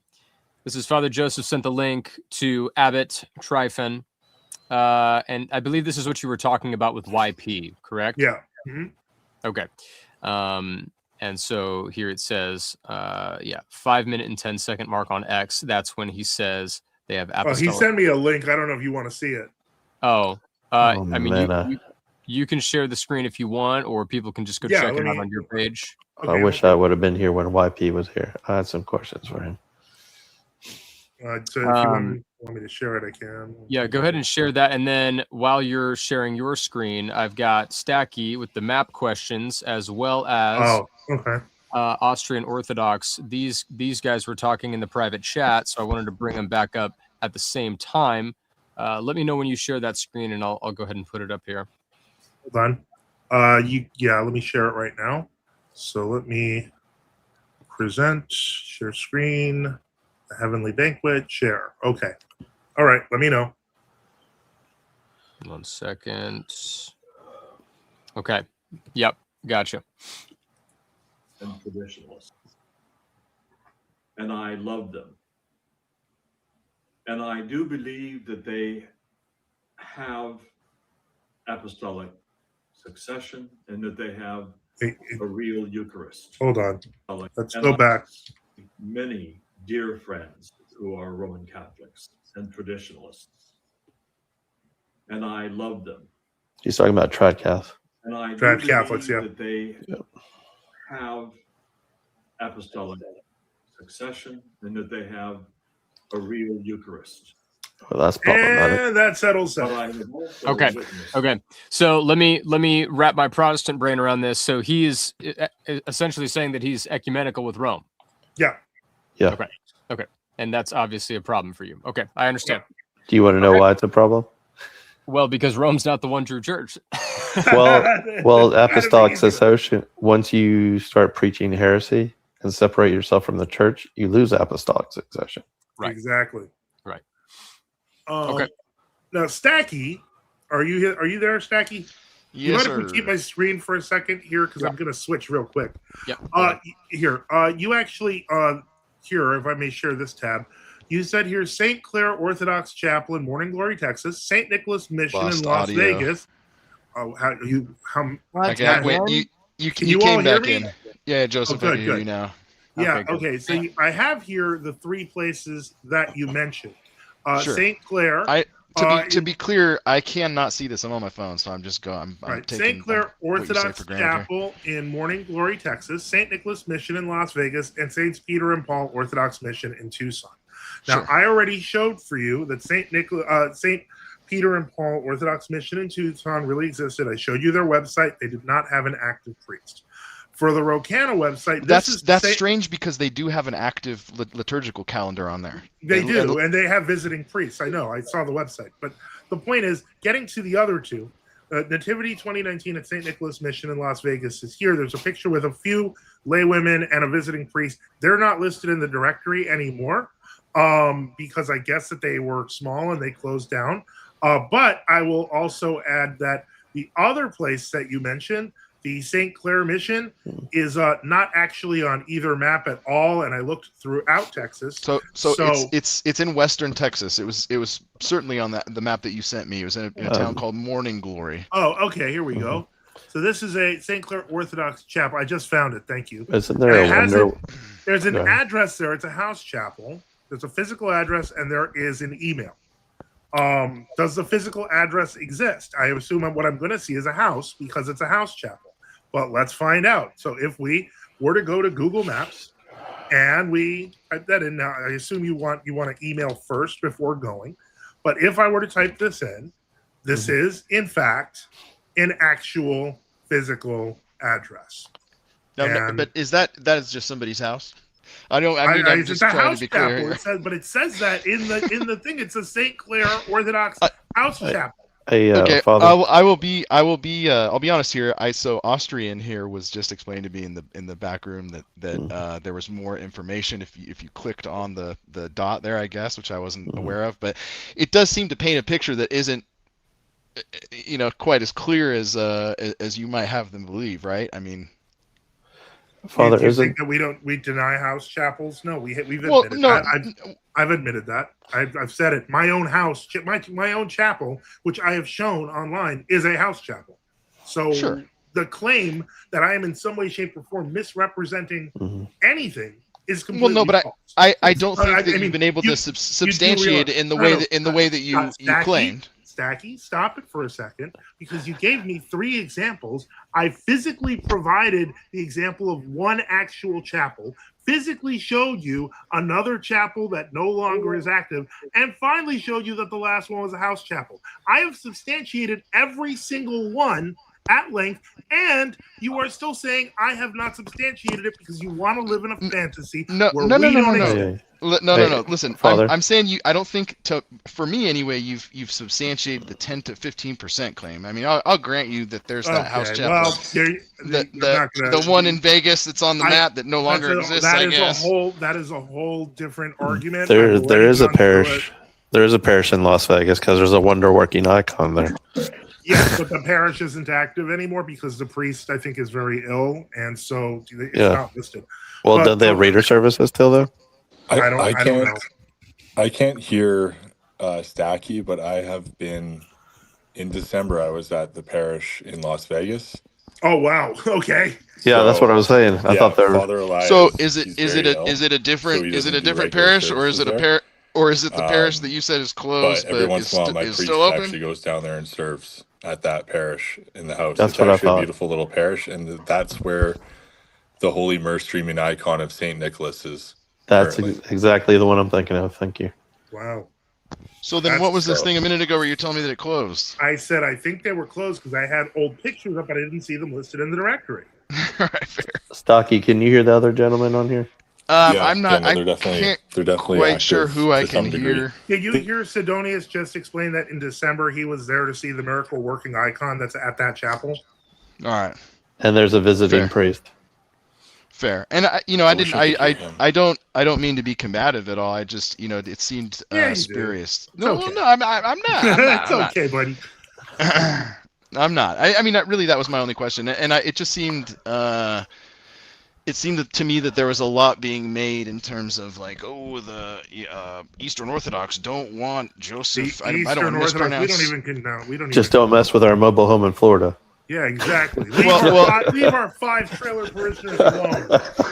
So, If I'm ever in Morning, Texas, I'll go to that house.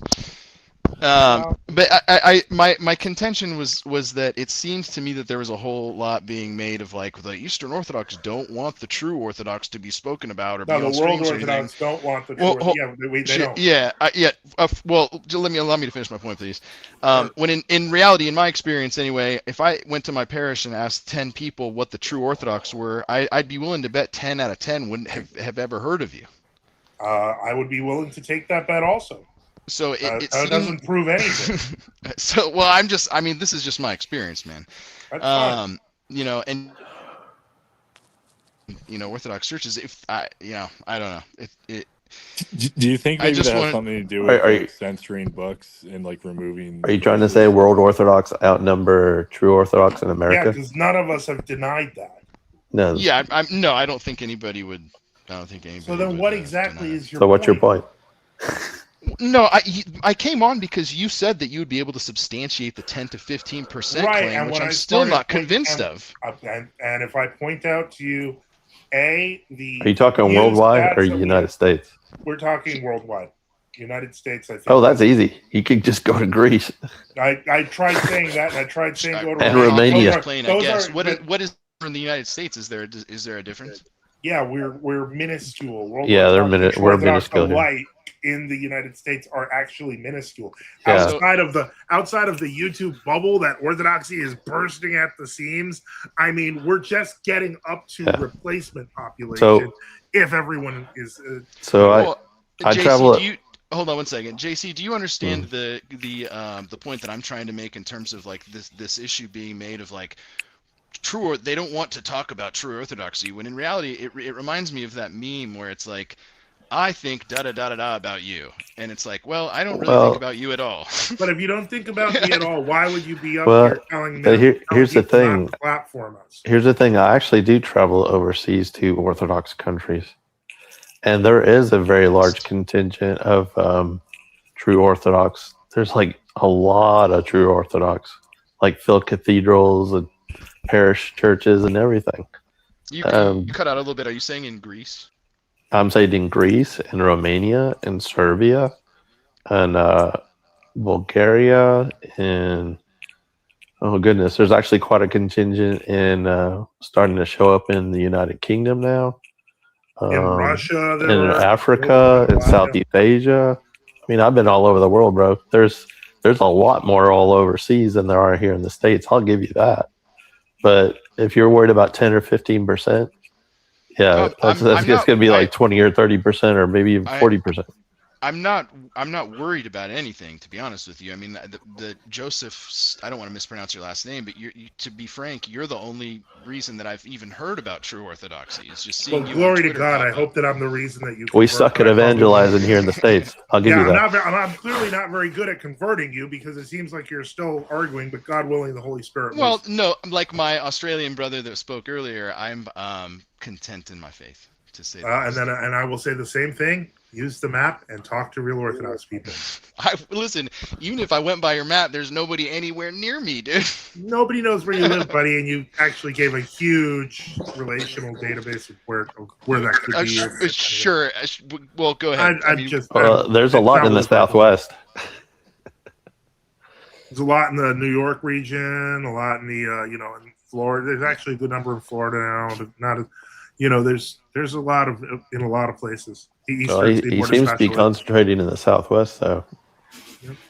Stacky, I will say that from my perspective, it seems like what you're saying is, the TO guys don't live in your head rent free by any means. And so you've definitely proven that by coming on the show. In one sense, I will agree with the guys that there have been quite a few EOs who have gotten upset with me for even platforming these guys, which would suggest something opposite of what you're saying. But I do understand that they are smaller in number, but it would be the same as like a Roman Catholic saying Orthodoxy doesn't even live in our brains because we have like 1.5 billion of us, and there's like no Orthodox. I hate playing the numbers game though, because it's like, well, if we're worried about how many World Orthodox there are, oh, maybe we should worry about how many Roman Catholics are. Oh wait, no, there's more Muslims than Roman Catholics. Oh no. Right.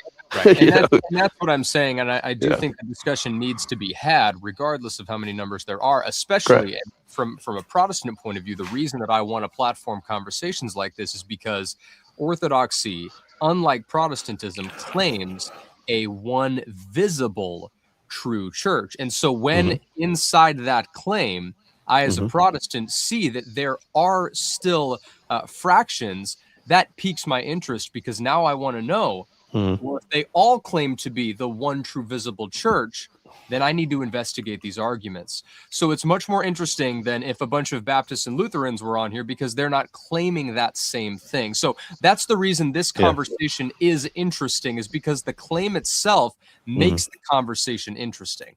Yeah, but here's a good question though. Why are there Baptists? Why are there Lutherans? Why are there Methodists?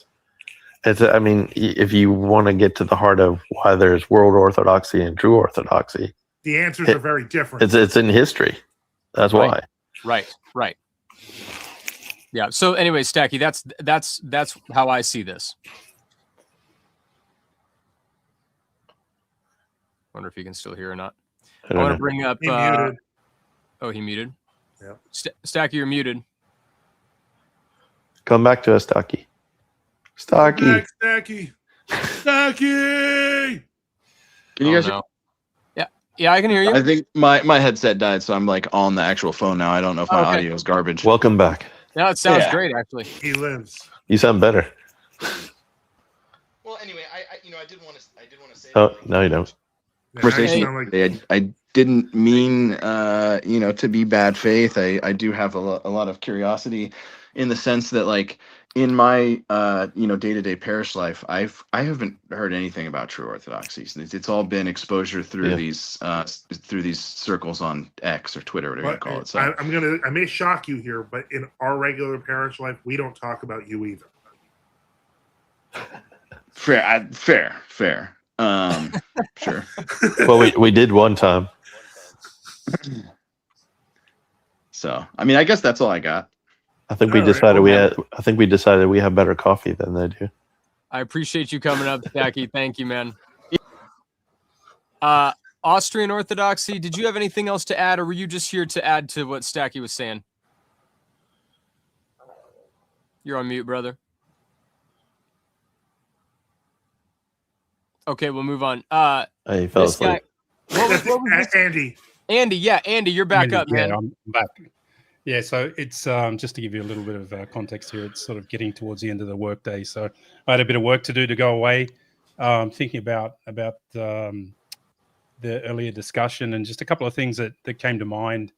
I think the normative way that the Orthodox Church has handled schism through history is not to split off into other groups, but those that disagree persevere within the. Yeah, I see the book there. I've seen it a few times. You're absolutely wrong. Historically, you are completely wrong. They're making it up and lying to you about what happened. Read the book. Well, I've read a lot of history. I've read a lot of the church fathers. I mean, Can you tell me one church father that says to stay with a heretic? I'll give you a hint. So the argument I was going to make is during the Arian controversy, right? The majority of the church was Arian. No, the majority of the church wasn't Arian. The majority of the official established church was Arian, but the church itself, the actual the church, laity, yes. not the laity, even the hierarchy The broke remnant from the established institutional church. I think it's difficult to make unequivocal claims about something. This is all historical stuff. This is literally we've got to go based on the historical facts we have. If you read the tripartite history, it clarifies exactly what happened and which parties were there. None of this is stuff we're making up. Yeah, you just got to read. Well, I don't believe it's controversial what I said either, right? Well, what you said is wrong. It's not controversial. It's just wrong. Okay. Well, all right. I will cede to your greater authority and knowledge. I'm certainly not an academic. I appreciate that. Thank you. I would read the tripartite history is what I would say, and get this. But anyway, that was one of the points I wanted to make, right? So, I'm sure this isn't something new that I'm going to bring up. I mean, I thought it was something perhaps I thought of myself, but doing a quick search, I know. The irony of what's happened with Rome lately with Sedevacantus and SSPX. I mean, obviously, Orthodox would make the accusation that, hey, you guys are just the same as those guys. No. Orthodox wouldn't make that accusation. Ecumenist papists who think like papists would make that accusation. World Orthodox who sound like papists would make that accusation. We don't they don't understand. They don't know who Saint Maximus the Confessor is. Yeah, I know you don't have Sedevacantus yourself. I'm just drawing a parallel. Right, but it's a bad parallel within the group, right? But can I point out why it's a bad parallel? Hold parallel? on, Father. What point are you trying to make, Andy? Well, just that from certainly you want to label it as world orthodoxy. I get that, right? I call it holy orthodoxy, the Eastern Orthodoxy. Well, no, the reason I want to label it is because of the fact that what you're claiming doesn't make sense when you say history of the Orthodox Church. I mean, blame Schmidt, not us. Yeah, I'm not here to bicker over technicalities, right? Okay. I mean, I'm just trying to make a couple of points here, and then perhaps you can respond to those. But go ahead. From the view of the body, I guess, is that you guys schismed away, right? I mean, I know you don't like that term, right? The Greek word it's not true. It's from the view of Orthodoxy Incorporated or SCOBA Inc. We could call it. So, are you asking if World Orthodoxy thinks we schismed? Which is that we don't use as a verb anyway. Thank you. Yeah, well, I mean, the Greek word is schism, right? It's not schism. It's pronounced both ways in English. Well, this is so. Well, I'm from the southern United States, so you're gonna have to deal with me. Yeah, and I'm not Greek either, right? But yeah, I'm not here to be petty. Argue over technicalities. No, I'm just trying to get your perspective. So keep going. Yeah. Okay. The other point I want to make is, when we look at the Oriental Orthodox, right? The Monophysites. Monophysites, Oriental Orthodox, however you want to label them, right? No, but they're not Orthodox because they abandoned the Fourth Ecumenical Council. We could just move forward without bring up these petty little things. Okay, that's not petty. It's the Fourth Ecumenical Council. Well, hold on, Father. I think he's trying to get to a point. Yeah, if I can, I will get to the point. Please go ahead. The very canons that those churches agreed to condemn them in their schism, right? Mm-hmm. Yeah, they don't agree to them. Their apostolic succession, the way that they create their synods and their bishops, they go against them by their schism from the prior councils that they actually do agree with, right? So when they get to the Fourth Ecumenical Council, they establish, I think it's John, I can't think of John Baradaeus, right? And Jacob Baradaeus and John of something or other. Hang on, let me have a look. Well, would you say historically they started out as a schism, but eventually, because they stuck onto their views, they fell completely into heresy? I think I'm not that much of an expert in history to give you a call. Well, it's a doctrinal issue, not a historical issue. Yeah, they're heretics now, right? They're not. Well, even though they were historically always considered heretics, in 1992, the Antiochian Patriarchate entered into an agreement with the Monophysites to claim that they were both sister churches and could extend They could be used. They had protocols in place for mixed marriages, for celebrations. They meet together in the same so sentence. they consider themselves part of the same church, even though historically, again, that 2,000-year history, the Monophysites were considered outside the church. And we Right, still I think can. a lot of that's to do with the realities of living under Islamic oppression. That has in a lot of nothing places, to right? do with the question of truth. I feel I am part. Remember, I'm no offense. I am part Lebanese, and I understand and feel bad for all of the different groups that have to live under Islam. But that has nothing to do with the question of truth. So No, as I am ethnically part of that. Wait, hold on, Father. Hold on. When did Islam start? In the early 7th century. Uh-huh. But I believe it started as a Christian heresy. Okay. When did the Fourth Ecumenical Council happen? Yeah. In the 8th century. No, that was in the 5th century. It was in That was- 431. Yeah. So they had already been separated from the church for 200 years before. So Islam wasn't even a thing yet. No, I was addressing that comment. Sorry, on Father Joseph's. He raised that the Antiochian Patriarch had come to some agreement with the who are you saying? No, he's talking about the pastoral agreement with the Monophysites. That's a very recent thing, right? That's 1992. The early 90s, yeah. Yeah, that's what I was referring to. Living under Right, Islam. but my point is, you can't do that because of the fact that they're condemned by the Fourth Ecumenical Council. Look, I don't disagree. Right, I don't disagree at all. Okay. That doesn't change the realities of truth and falsehood. I also would not disagree that there is errors within the church. Right. The church has no error. It's those who fall into heresy that have the error. That's why it's called heresy. So bishops, we have councils that are wrong outside of the. We have robber councils, yes. Yeah, exactly. Yeah. This thing. I mean, you guys were talking about Bishop Kirill, right? I don't know a lot about him specifically, but based on the surface level things I see, then perhaps there's lots of issues with him too. Go on. Andy, honestly, I genuinely mean this, and I'm not trying to shove you off, etc.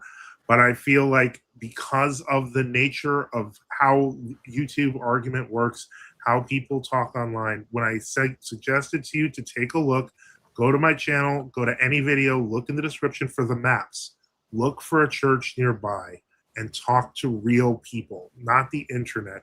Because talking on the internet about it is also an easy way to engage your passions. You need to meet real local people that understand the issues of true Orthodoxy so you can see the truth for yourself. Yeah, I don't disagree. But I also would sort of throw back at you, then why are you here on YouTube making these arguments? I'm here on YouTube to make the argument. You're going to argue against ecumenism.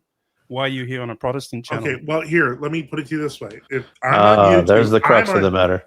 I'm on YouTube to talk about the truth of true Orthodoxy and to argue with people about that want to say that it is false.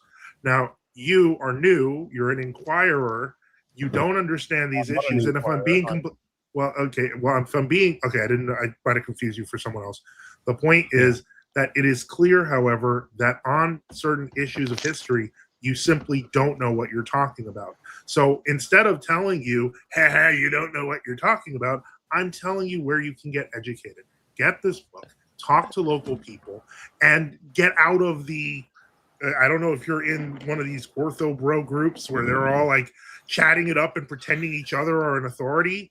Just get away from that. And that's what I'm telling you. That's honestly just personal advice. Now, if you want me to just continue with a chorus of your wrongs, I can do that, but I'd also like to help your soul. And Andy, we will go to Protestant channels, we'll go to Catholic channels, we'll go to atheist channels, which I think we have, and we'll go to any channel to preach the truth of Christ. Would you?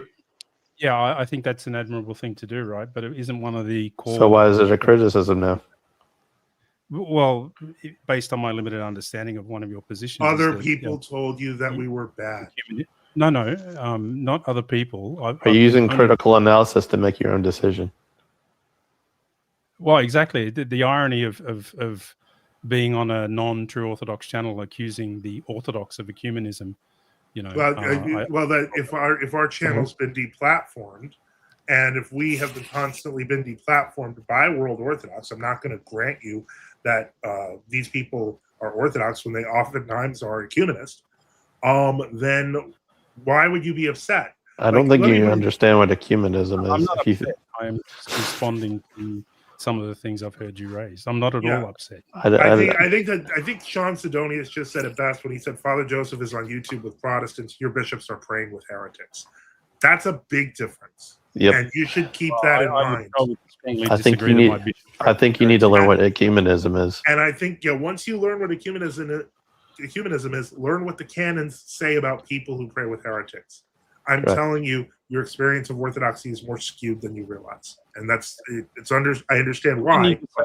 The Orthodoxy is in the local church, right? I mean, I agreed with you that we have bishops, we've had patriarchs that have erred, things like that. I mean, I think it's a little bit of a broad brush to kind of wave to say that. Well, we've had synods. My experience.